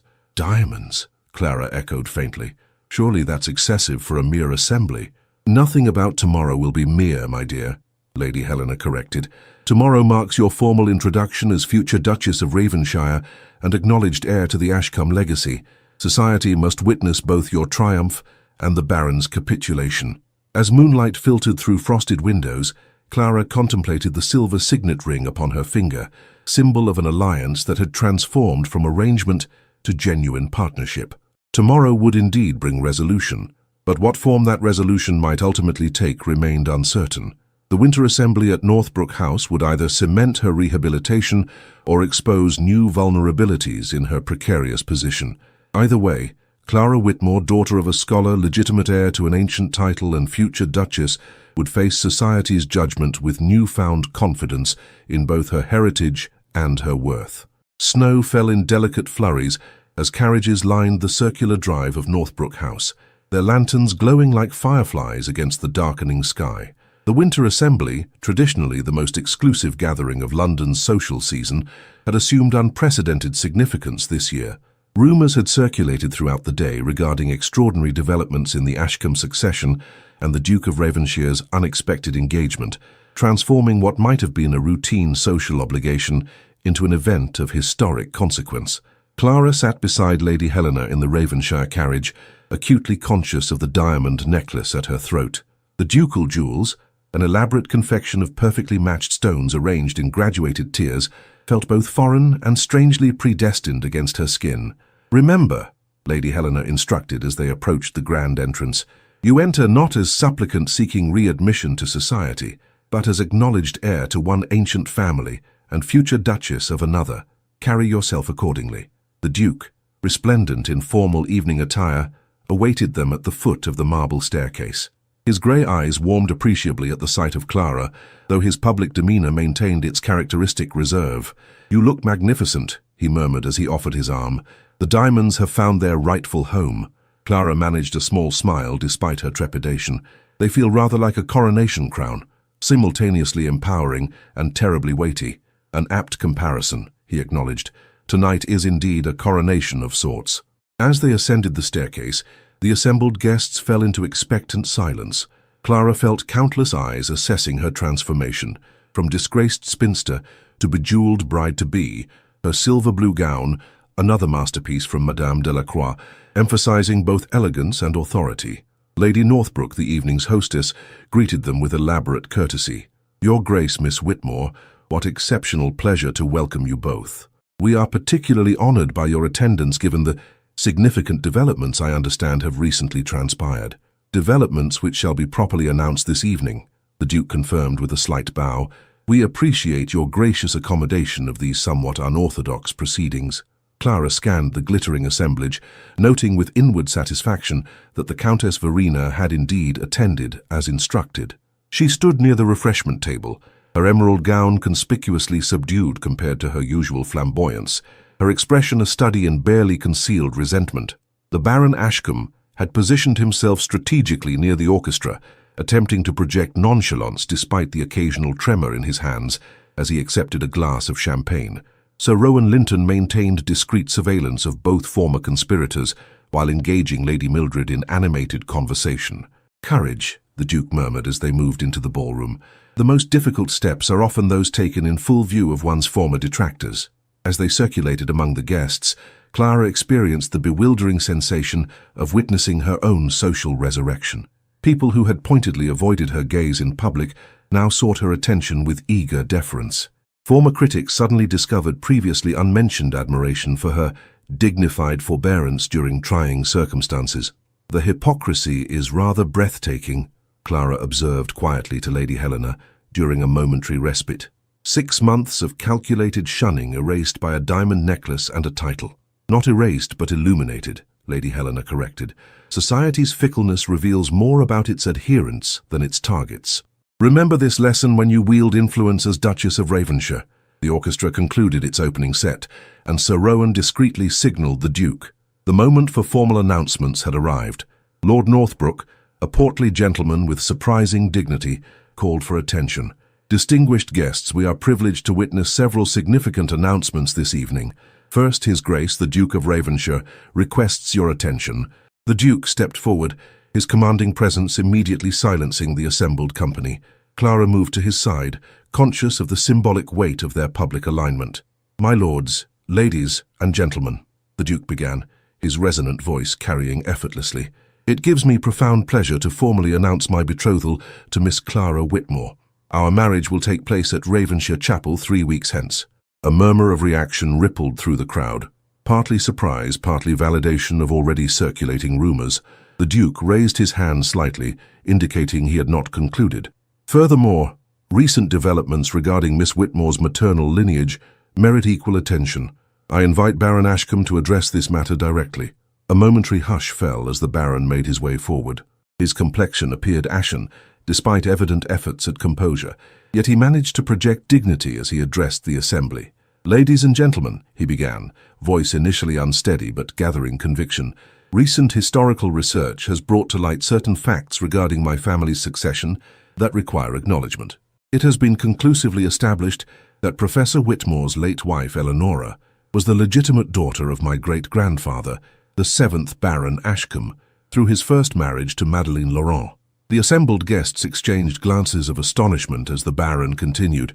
Consequently, Miss Clara Whitmore has been legally recognized as direct descendant in the Ashcombe line. Through mutual agreement formalized yesterday, Miss Whitmore has graciously consented to an arrangement whereby I retain lifetime management of the Ashcombe estates, with formal acknowledgement of her position in the succession. Clara stepped forward, her voice clear and measured. This resolution seeks neither disruption nor revenge, but simply acknowledgement of historical truth. The arrangement honors both present stewardship and legitimate lineage. The Duke's hand rested supportively at the small of her back as he addressed the still stunned assemblage. I believe the Countess Verena also wishes to make a statement regarding certain misunderstandings that have circulated in recent months. All eyes turned expectantly toward the Countess, whose frozen smile barely disguised her humiliation. With visible reluctance, she moved to join the central group, her usual confident swagger noticeably diminished. "I wish to express my sincere regret," she stated, each word seemingly extracted under duress, "for any mischaracterizations regarding Miss Whitmore that may have originated from my drawing room. It appears certain correspondence attributed to Miss Whitmore was, in fact, incorrectly identified. I am pleased that proper understanding has now been established." The carefully crafted non-apology represented the absolute minimum required by the agreement, yet its public delivery before hundreds of witnesses effectively sealed Clara's rehabilitation. The ton might privately question the Countess's sincerity, but none would dare perpetuate allegations she had now publicly disavowed. Lord Northbrook, recognizing the historical significance of these declarations, raised his glass. "Ladies and gentlemen, I propose a toast to the future Duchess of Ravenshire and to the honourable resolution of the Ashcombe succession. May truth and dignity always prevail in our society." The assembled guests raised their glasses with varying degrees of enthusiasm, social obligation momentarily overriding personal reservations. As the orchestra resumed playing, the Duke turned to Clara with quiet satisfaction. "The formal battle is won," he observed. "Now comes the equally important campaign of the ballroom." "Must we dance?" Clara asked, suddenly feeling the emotional weight of the evening's proceedings. "I confess I find myself rather overwhelmed." "Precisely why we must," he replied gently. "Your visible participation in normal social pleasures demonstrates that tonight's revelations represent not extraordinary accommodation, but simple justice." As they took their positions for the opening bars of a waltz, Clara became acutely aware of the symbolic tableau they presented, the powerful Duke publicly aligning himself with the woman whose reputation he had helped restore, their partnership now reinforced by her newly acknowledged heritage. "You have conducted yourself magnificently," the Duke murmured, as they moved gracefully across the polished floor. "Lady Helena is positively beaming with approval, a sight rarer than a solar eclipse, I assure you." Clara permitted herself a small smile. "I have merely followed the path of dignity you helped illuminate." "You would have found it regardless," he replied with unexpected warmth. "My contribution lay simply in clearing certain obstacles that should never have been placed in your way." As they completed the dance, the Baron approached, formally requesting the next dance with Clara, a public gesture of reconciliation carefully choreographed to reinforce their newly established arrangement. "Miss Whitmore," he acknowledged stiffly as they took their positions, "your handling of tonight's announcements demonstrated remarkable grace. I find myself reluctantly impressed by your diplomatic acumen." "Diplomacy often proves more effective than destruction, Baron," Clara replied evenly. "We both emerge with dignity intact, if somewhat recalibrated." The Baron managed a rueful smile. "Indeed, though I confess I find the Countess less philosophical about her required public statement. She departed immediately afterward, pleading sudden indisposition. An ailment likely to persist until society's attention shifts to fresher scandal," Clara observed dryly. "Though I imagine her retreat to Kent may become rather permanent." Their conversation was interrupted by Lady Mildred's arrival with Sir Rowan. "Miss Whitmore, or should I say Lady Clara, you must allow me to express my absolute delight at these wonderful developments. I always suspected there was more to your situation than common understanding allowed." Clara accepted this flagrant revision of history with serene politeness.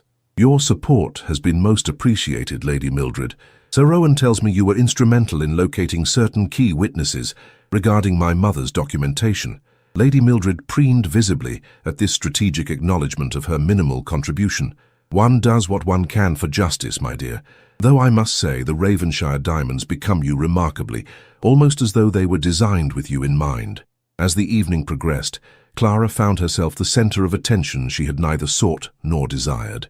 Yet with each conversation, each carefully navigated social exchange, she grew increasingly comfortable in her transformed position. The woman who had moved invisibly through Covent Garden Market just weeks earlier now commanded deference from the very society that had once condemned her.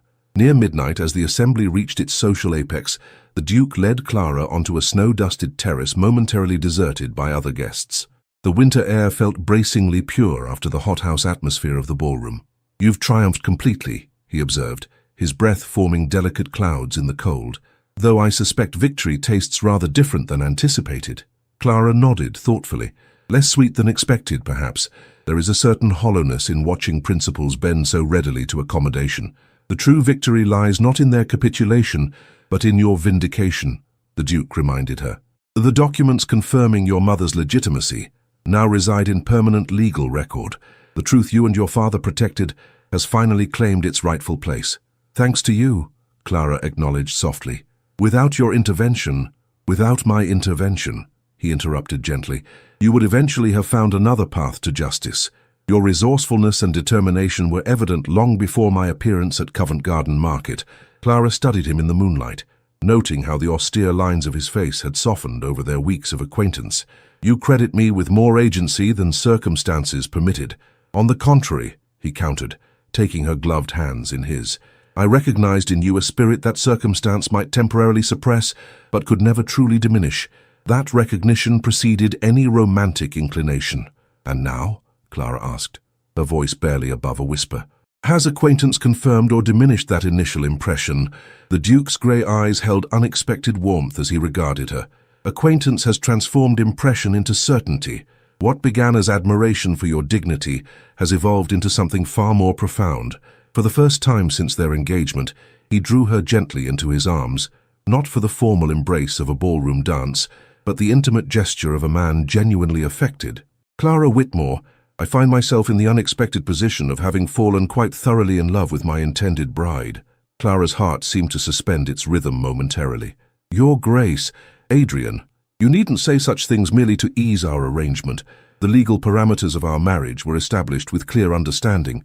Parameters now rendered entirely insufficient," he replied, his voice dropping lower.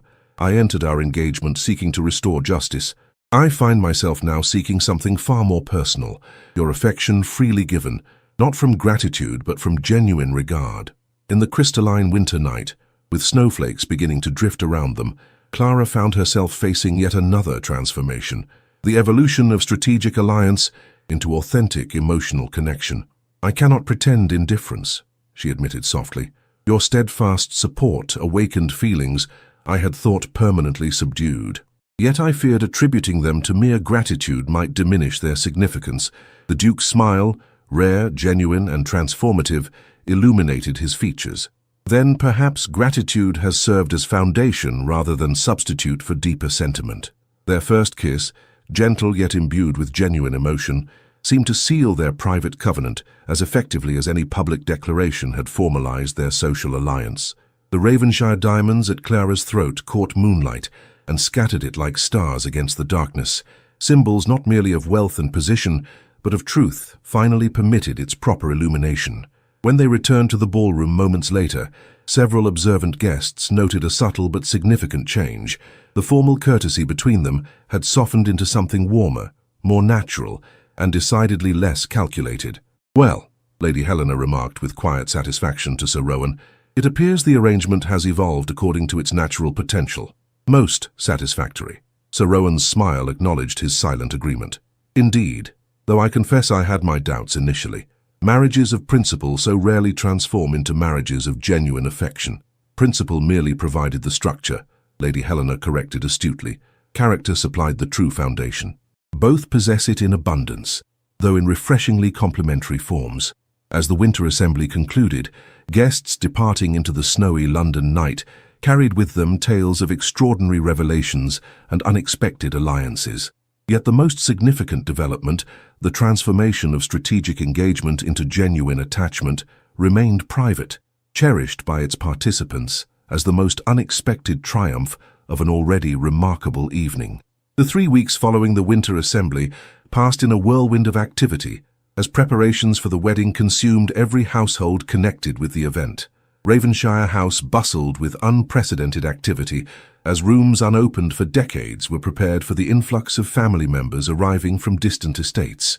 Lady Helena maintained rigorous supervision of all arrangements, determined that her nephew's marriage would set new standards for dignified celebration. "Not ostentation but elegance," she repeatedly instructed the harried staff. "The distinction proves essential, particularly given recent developments." Those recent developments had indeed provided London society with unprecedented conversational fodder. The Baron's public acknowledgement of Clara's maternal lineage had generated ripples extending far beyond their immediate circle. Distant Ashcombe relations suddenly discovered pressing business in London, eager to assess this unexpected addition to their family tree. Scholars who had dismissed Professor Whitmore's academic contributions now hastily re-evaluated his research, finding previously overlooked merit in his historical analysis. Most significantly, the Countess Verina's precipitous departure from London had transformed into something more permanent. Rumours circulated regarding significant financial losses connected to the Baron's legal difficulties. Her country estate in Kent had been quietly listed for sale, and reliable sources reported she had accepted an invitation from distant relatives in Italy, a social retreat typically reserved for those requiring extended absence from English scrutiny. Clara observed these developments with detached interest, her attention focused primarily on the profound personal transformation occurring within her engagement. What had begun as strategic alliance had blossomed into genuine affection, deepening with each private conversation and shared confidence. "I find myself continually surprised," she confessed to Lady Helena during a rare quiet moment, "by how naturally we've progressed from arrangement to attachment. I had not anticipated such ease between us. Compatibility reveals itself most authentically under pressure," Lady Helena observed sagely. "Your mutual challenges provided rare opportunity to witness each other's true character without social pretense."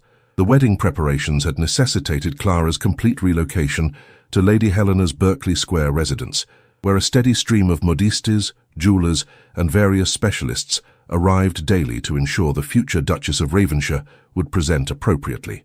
The trousseau expanded to proportions Clara found almost embarrassing, despite Lady Helena's insistence that each item represented necessary equipment rather than frivolous indulgence. "A duchess requires appropriate tools," she declared, when Clara protested the extensive wardrobe. "Just as a general needs proper weaponry, you require suitable attire for the various campaigns of social significance you will undertake." 1 week before the wedding, as Clara reviewed final arrangements with the Ravenshire housekeeper, an unexpected visitor requested a private audience. Mrs. Harrington had returned from Bedfordshire, bearing additional documents regarding the Ashcombe lineage. "My dear Miss Whitmore," the vicar's wife exclaimed, embracing Clara warmly, "how magnificent you look! Happiness becomes you remarkably well." Clara returned the embrace with genuine affection. "Your discovery of my father's hidden documentation changed everything, Mrs. Harrington. I remain forever in your debt." "Nonsense," the older woman replied briskly. "Justice merely required proper evidence, which Providence placed in my husband's safekeeping." She withdrew several yellowed papers from her reticule. "These additional letters arrived yesterday from France. Correspondence between your grandmother Madeline and her cousin in Paris, referencing her marriage to the 7th Baron." Clara examined the fragile documents with reverent care. How extraordinary that these should surface now, after all these years. "Perhaps not so extraordinary," Mrs. Harrington suggested. "Truth possesses its own momentum once initially revealed. These merely provide additional confirmation of what has already been established." As they reviewed the letters together, Clara found herself deeply moved by these tangible connections to her maternal heritage.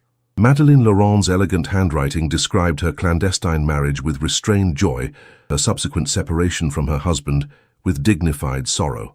One passage particularly affected Clara. "Though circumstance and duty may separate us physically, the truth of our union remains inviolate in the eyes of God, and legitimate record Our daughter shall know her rightful heritage, even if society temporarily denies its acknowledgement. My mother never knew, Clara murmured. She died believing herself merely the ward of distant relations. Mrs. Harrington patted her hand sympathetically. Yet her daughter has restored that knowledge. There is profound completion in that fact. That evening, Clara shared the letters with the Duke during their now customary evening walk through Lady Helena's winter garden. Despite the season's chill, they had established this private ritual, a precious interlude of unguarded conversation amid the increasing demands of public obligation.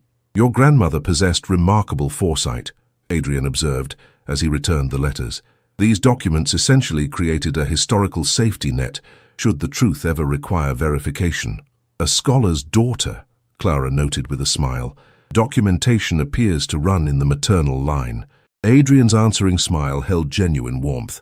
A trait the Ravenshire archives will undoubtedly benefit from in coming generations. Our family records have suffered from decidedly haphazard maintenance in recent decades. The casual reference to their shared future, to children who would continue both lineages, no longer produced the awkward self-consciousness of their early engagement. Their relationship had evolved into comfortable partnership, underpinned by growing affection. "Have you decided regarding the Ashcombe property questions?" Adrian inquired, as they completed another circuit of the frozen garden. The solicitors require direction regarding trust provisions. Clara had been considering this matter for several days. The legal recognition of her position in the Ashcombe succession had raised complex questions regarding property entitlements and future inheritance. "I believe the most appropriate approach maintains our original agreement," she replied thoughtfully. "The Baron retains lifetime management of the estates, with oversight from the family trust. Any children we might have would stand in direct line for eventual inheritance, maintaining both bloodlines' continuity." Adrian nodded approvingly. "A gracious and practical resolution, though I confess some surprise that you claim no immediate financial benefit from the arrangement." "Financial benefit was never my objective," Clara reminded him. "Recognition of truth and restoration of reputation fulfilled my essential requirements. Besides," she added with a small smile, "I believe the Ravenshire resources will prove sufficient for our needs." His laughter, a sound she had come to treasure for its rarity and genuine warmth, echoed in the winter garden. "Indeed, though I appreciate your restraint nonetheless. Many would exploit such opportunity for material advantage. Many have not had the privilege of learning that dignity often proves more valuable than advantage," Clara replied. "My father's example taught that lesson effectively." The following morning brought unexpected correspondence from the Baron, a formal letter requesting a private audience with Clara before the wedding. Adrian initially objected to such meeting, but Clara gently overruled his concern. "The Baron has fulfilled every aspect of our agreement," she pointed out. "This request likely represents his attempt at personal reconciliation rather than legal renegotiation. Nevertheless, I dislike the notion of your meeting him unaccompanied," Adrian persisted. "His previous manipulations warrant continued caution." They eventually compromised. The meeting would occur in Lady Helena's drawing room with the older woman present as nominal chaperone, though she would maintain discreet distance during their conversation. The Baron arrived precisely at the appointed hour. His appearance markedly improved since their previous encounters. The haggard desperation had faded, replaced by sober dignity that suggested genuine adaptation to his altered circumstances. "Miss Whitmore," he acknowledged with formal bow, "I appreciate your willingness to receive me despite our complex history. The past need not permanently determine future interactions, Baron Ashcombe," Clara replied evenly. "I believe we have established a workable framework for moving forward." He nodded, seeming to gather his thoughts before continuing. "My purpose today extends beyond formal courtesy. I wish to offer something more personal than legal accommodation, specifically an explanation regarding my actions following our broken engagement." Clara gestured toward the chairs near the fire. "I confess some curiosity regarding your decisions during that period." The Baron seated himself with careful precision. "When your father approached me regarding the documentation he had discovered, I initially dismissed his claims as academic fantasy. The implications seemed too fantastical to credit. My grandfather's illegitimacy, your mother's legitimate claim to the title. Yet subsequent investigation confirmed these fantastical claims," Clara observed. "Indeed," he acknowledged ruefully, "which precipitated genuine crisis, not merely regarding succession but financial stability. The Ashcombe estates, while impressive in appearance, have struggled under significant debt for generations. My father suspected as much, Clara commented. His research suggested the 7th Baron's French investments were largely lost during the Revolution. The Baron nodded. A financial wound, from which the family never fully recovered. Each generation maintained appearances, while gradually selling peripheral properties to service accumulating debt. Understanding dawned, as Clara connected these revelations to subsequent events. So when the Countess Verena appeared with her substantial fortune, she represented financial salvation, the Baron confirmed. Her wealth could eliminate the estate's debt entirely, securing the Ashcombe legacy for future generations. However, she imposed certain conditions regarding existing attachments. Our engagement became inconvenient, Clara stated flatly. Worse than inconvenient, he admitted. Potentially catastrophic. The Countess, having investigated your background thoroughly, recognized the potential threat Professor Whitmore's research posed to my legitimacy. She demanded not merely our disengagement, but your complete social destruction, insurance against future claims. Clara absorbed this confirmation of the Countess's calculated malevolence with remarkable composure. And you complied rather than risk losing her financial salvation. The Baron's expression reflected genuine regret. I convinced myself the choice represented necessary sacrifice for family obligation rather than personal cowardice. The rationalization proved temporarily effective but ultimately hollow. Why reveal this now? Clara asked quietly. Our legal arrangement has been finalized. Social rehabilitation has been achieved. Because mere legal resolution seems insufficient, he replied with unexpected earnestness. You deserved better treatment than I provided. While I cannot undo the damage inflicted, I can at least offer honest acknowledgement of its calculated nature. Lady Helena, observing from across the room, raised an approving eyebrow at this unexpected display of genuine contrition. Furthermore, the Baron continued, withdrawing a small package from his coat, I wish to return something wrongfully withheld. Your mother's miniature portrait, the one your father kept in his study. During our disagreement, I removed it along with the documentation. It rightfully belongs to you. Clara accepted the carefully wrapped package with visibly trembling hands. Within lay a small oval portrait of extraordinary quality, a young woman with Clara's blue-grey eyes and gentle expression, dressed in the fashion of 30 years prior. I never had a likeness of her, Clara whispered, emotion momentarily overwhelming her customary composure. She died when I was too young to retain clear memories. The artist captured her remarkable serenity, the Baron observed, a quality you clearly inherited, along with the Ashcombe eyes. This simple acknowledgement of their shared bloodline, offered freely rather than extracted under legal duress, marked significant evolution in their complex relationship. No longer adversaries manipulating for advantage, they had become reluctant family connections navigating mutual accommodation. As the Baron prepared to depart, he offered one final observation. Your upcoming marriage represents perfect resolution to our complicated situation. The Duke of Ravenshire's protection ensures no future challenge to your position, while your evident affection for each other suggests genuine partnership rather than mere arrangement. Clara's surprise must have shown, for he continued with unexpected perception. I observed you both at the Winter Assembly. What began as strategic alliance has clearly evolved into something more authentic. I find myself unexpectedly pleased by this development. After his departure, Lady Helena joined Clara by the fire. Well, she remarked briskly, that proved considerably more satisfactory than anticipated. Genuine contrition remains remarkably rare in men of his position. Financial disaster, followed by public humiliation, provides powerful incentive for character development, Clara observed dryly, still cradling her mother's portrait. Though I believe his regret contains elements of genuine remorse beneath practical accommodation. Sufficient for civilized future interaction, Lady Helena agreed, which serves your purposes adequately without requiring impossible forgiveness. The week before the wedding passed in flurried activity, culminating in Clara's final night as unmarried woman. As she prepared for sleep in her Berkeley Square chamber, Lady Helena arrived bearing a small velvet box. A traditional gift from Adrian's mother, she explained, presenting the box with uncharacteristic sentimentality. She instructed me to keep this for his future bride, a woman she unfortunately never had opportunity to meet. Within lay a delicate silver filigree bracelet set with small pearls and a single diamond at its center.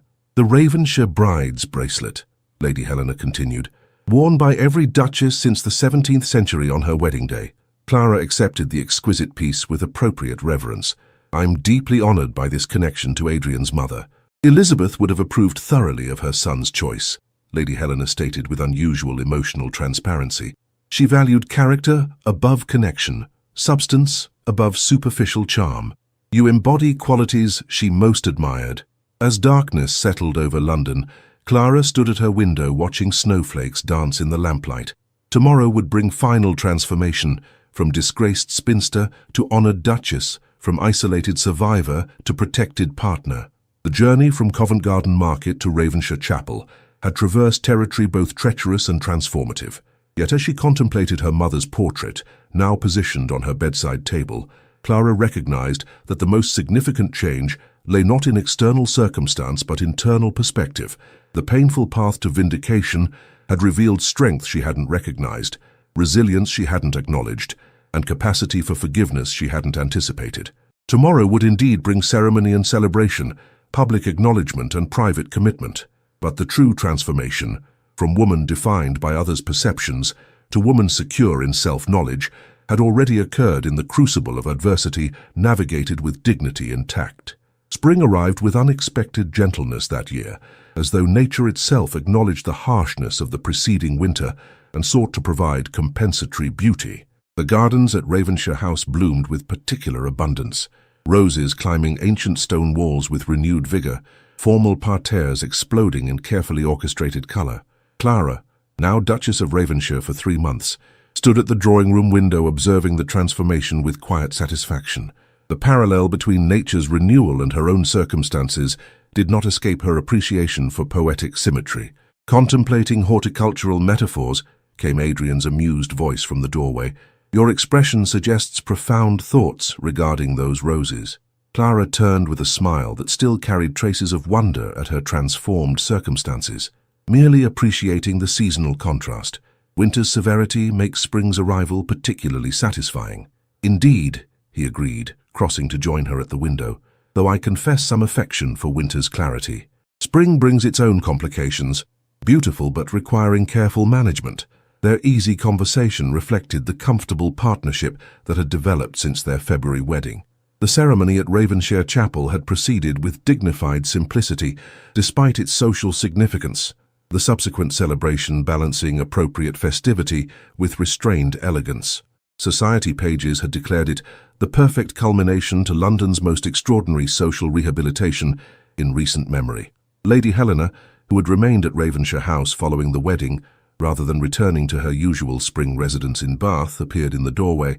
The Baron's carriage has been sighted approaching the main gates, she announced, precisely on time, which suggests genuine reform of character.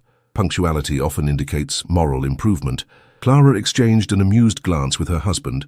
Lady Helena's pronouncements on character development had become a familiar source of private entertainment during their shared household arrangement. The conservatory has been prepared for tea, Clara confirmed, and the documents from the solicitors arrived this morning for final review. Today's meeting represented the culmination of arrangements regarding the Ashcombe succession, final signatures on trust documents that would permanently establish Clara's position in the family line while confirming the Baron's lifetime management of the estates. The legal framework, complex but comprehensive, had required months of careful negotiation. Sir Rowan has offered to provide discreet supervision of the proceedings, Adrian remarked, adjusting his cravat with habitual precision. Though I assured him such oversight proves unnecessary at this juncture, Clara nodded in agreement. The Baron has demonstrated remarkable adherence to both letter and spirit of our arrangement. His public acknowledgement of my maternal lineage at Lady Pemberton's musical evening last week seemed genuinely heartfelt, rather than merely obligatory. The Baron's arrival proceeded with appropriate formality, the Ravenshire butler announcing him with precisely calibrated deference, acknowledging his title while subtly emphasizing his visitor status within the ducal residence. Clara received him in the main drawing room, Adrian at her side presenting unified authority. "Your Grace," the Baron acknowledged with formal bow to Clara, a courtesy that had initially felt strange but now seemed natural expression of their recalibrated relationship. "Your Grace," he repeated with similar gesture toward Adrian. "Lady Helena," I trust this fine spring day finds you all in good health. Indeed, Baron Ashcombe, Clara replied with genuine cordiality. We appreciate your punctuality regarding these final arrangements. As they proceeded to the conservatory where tea awaited, Clara noted the continued improvement in the Baron's appearance. The haggard desperation that had marked their early encounters had been replaced by dignified acceptance of altered circumstances.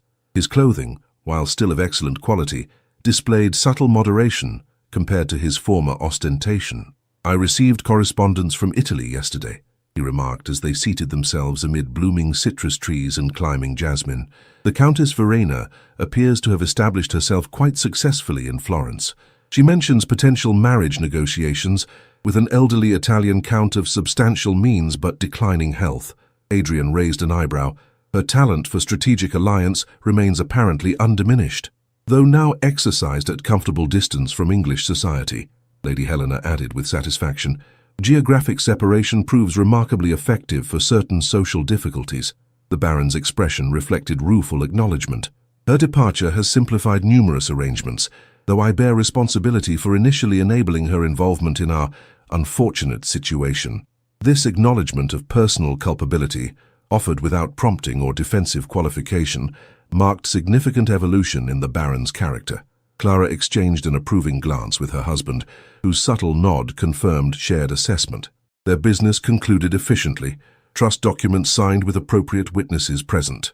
The Baron prepared to depart but hesitated momentarily in the entrance hall. There remains one additional matter, he stated, his manner suggesting genuine discomfort. A personal rather than legal consideration. Of course, Clara responded. Please speak freely. I have been contemplating certain aspects of our shared heritage, the Baron explained, specifically items that rightfully belong to your maternal line rather than the general Ashcombe collection. He withdrew a small leather case from his coat. This signet ring belonged to your grandfather, the 7th Baron. It passed to my grandfather when he assumed the title, though by right it should have gone to your mother, as firstborn legitimate child. Clara accepted the case with visible emotion. Within lay a heavy silver signet ring bearing the Ashcombe crest, a falcon with outstretched wings, above a stylized representation of their ancestral home. This represents not legal obligation, but personal acknowledgement, the Baron continued. The ring symbolizes bloodline rather than title, connection that transcends legal arrangements. A most thoughtful gesture, Adrian observed, genuine approval evident in his tone. The symbolic weight exceeds its material value considerably. Precisely my intention, the Baron confirmed. While our legal framework addresses titles and estates, certain family connections require more personal recognition. After his departure, Clara stood in the entrance hall examining the signet ring with careful attention. A remarkable gesture, she murmured, particularly given its voluntary nature. Adversity occasionally produces genuine character improvement, Lady Helena observed, though rarely without significant external motivation. Later that evening, as Clara and Adrian enjoyed their customary after-dinner walk through the Ravenshire gardens, the last light of sunset gilded spring blooms with golden illumination. Their conversation turned to future plans, renovations at the country estate, charitable initiatives for the coming season, potential diplomatic engagements that would require the Duchess's official presence alongside her husband. Your adaptation to ducal responsibilities continues to impress observers, Adrian remarked as they paused beside a particularly magnificent climbing rose. Lady Northbrook commented specifically on your gracious handling of the hospital committee disagreements last week. Clara smiled at the recollection. Experience navigating social hostility provides excellent preparation for diplomatic challenges. After surviving orchestrated disgrace, managing philanthropic disagreements seems remarkably straightforward. Adrian's answering smile held genuine warmth. The transformation of misfortune into strength represents perhaps your most remarkable quality.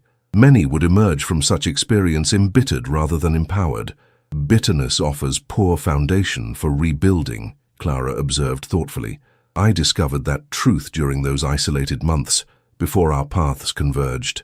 Their conversation paused as they reached the small classical temple that crowned the garden's eastern slope. From this vantage point, London sprawled before them, the city that had witnessed both her humiliation and her triumph, now peaceful in evening light. I received correspondence from Mrs. Pembroke today, Clara mentioned as they seated themselves on the marble bench.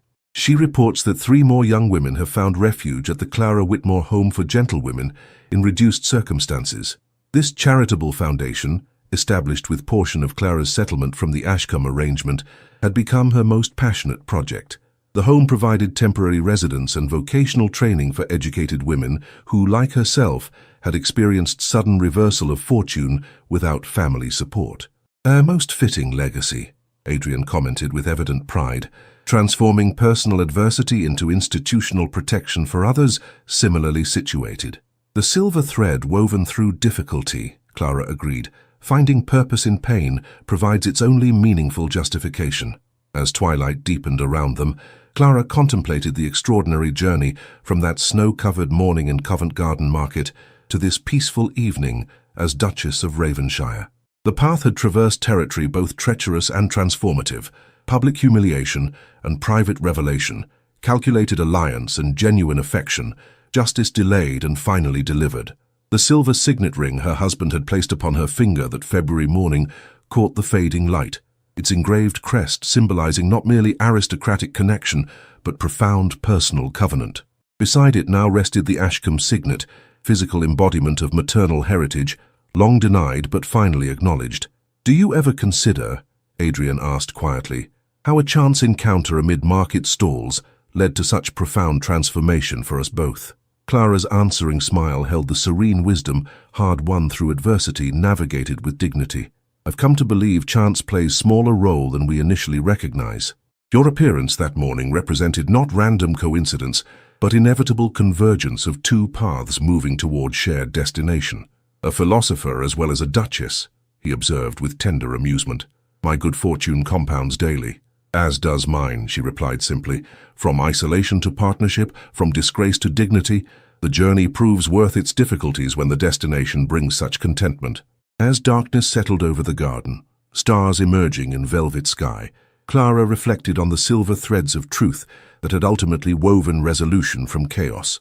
Her father's meticulous documentation, her own unwavering dignity, Adrian's principled intervention, even the Baron's eventual acknowledgement of reality long suppressed.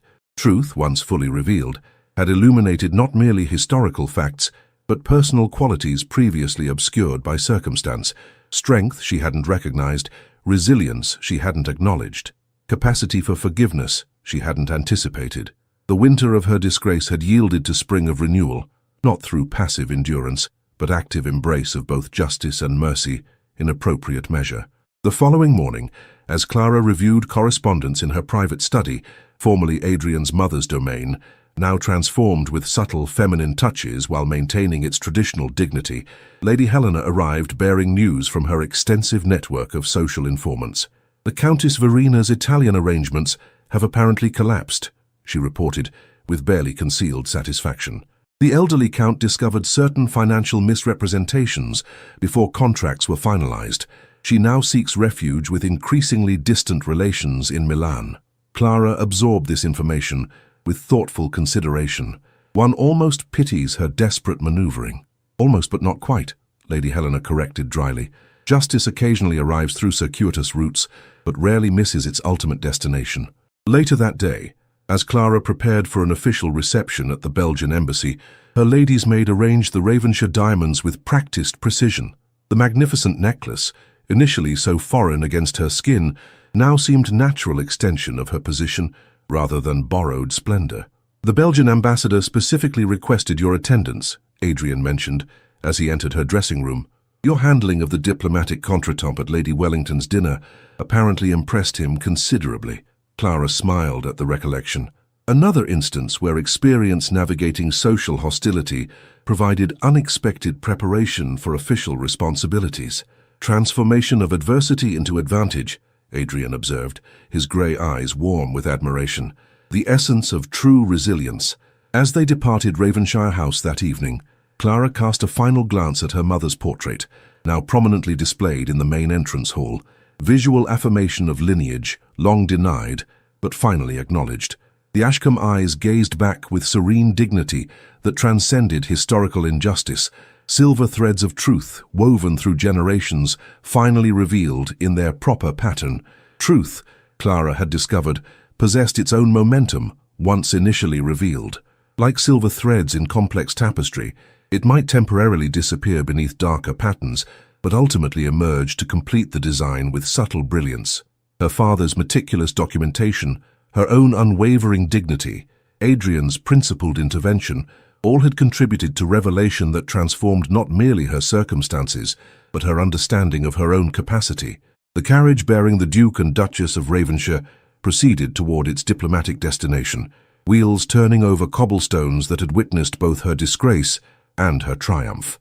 Within its elegant confines, Clara contemplated the extraordinary journey from isolated survivor to respected partner, from woman defined by others' perceptions to woman secure in self-knowledge. The silver signet ring upon her finger caught lamplight as they traversed London streets, its engraved promise, "Truth restores," fulfilled beyond expectation. For truth had indeed restored not merely reputation and position, but something far more precious. The certainty that dignity maintained through adversity ultimately reveals character's true silver beneath tarnishing circumstance. In the crucible of unjust disgrace, Clara Whitmore discovered that dignity is not bestowed by society, but preserved through one's own steadfast character. Her journey reminds us that our true worth is not measured by others' judgment, but by our unwavering commitment to truth and principle, even when standing alone. The greatest victory is not the restoration of title or status, but the revelation of our inner strength when external supports are stripped away. Like silver emerging more lustrous after tarnish is removed, our essential character often shines most brilliantly after weathering life's harshest seasons. Perhaps most powerfully, Clara's story teaches us that forgiveness and justice need not be mutually exclusive. In choosing a path that honored truth while allowing for redemption, she demonstrated that true wisdom lies not in vengeful triumph, but in balanced resolution that allows all parties to preserve dignity while acknowledging reality. The silver threads of truth may temporarily disappear beneath darker patterns of circumstance, but they ultimately emerge to complete life's design with subtle brilliance. Our task is to maintain faith in their existence, even when temporarily obscured from view. If you enjoyed this tale of dignity, restoration and love in Victorian England, I invite you to subscribe for more stories that explore the resilience of the human spirit through historical fiction. Each story is crafted with meticulous attention to period details and emotional depth to transport you to another time while illuminating timeless truths about human nature. Leave a comment sharing which character resonated most with you or what aspect of Victorian society you found most fascinating. Was it Clara's unwavering dignity, Adrian's principled stand, or perhaps the intricate dance of social expectations that shaped their world? Your thoughts and reflections help create a community of readers who appreciate the power of stories to both entertain and illuminate.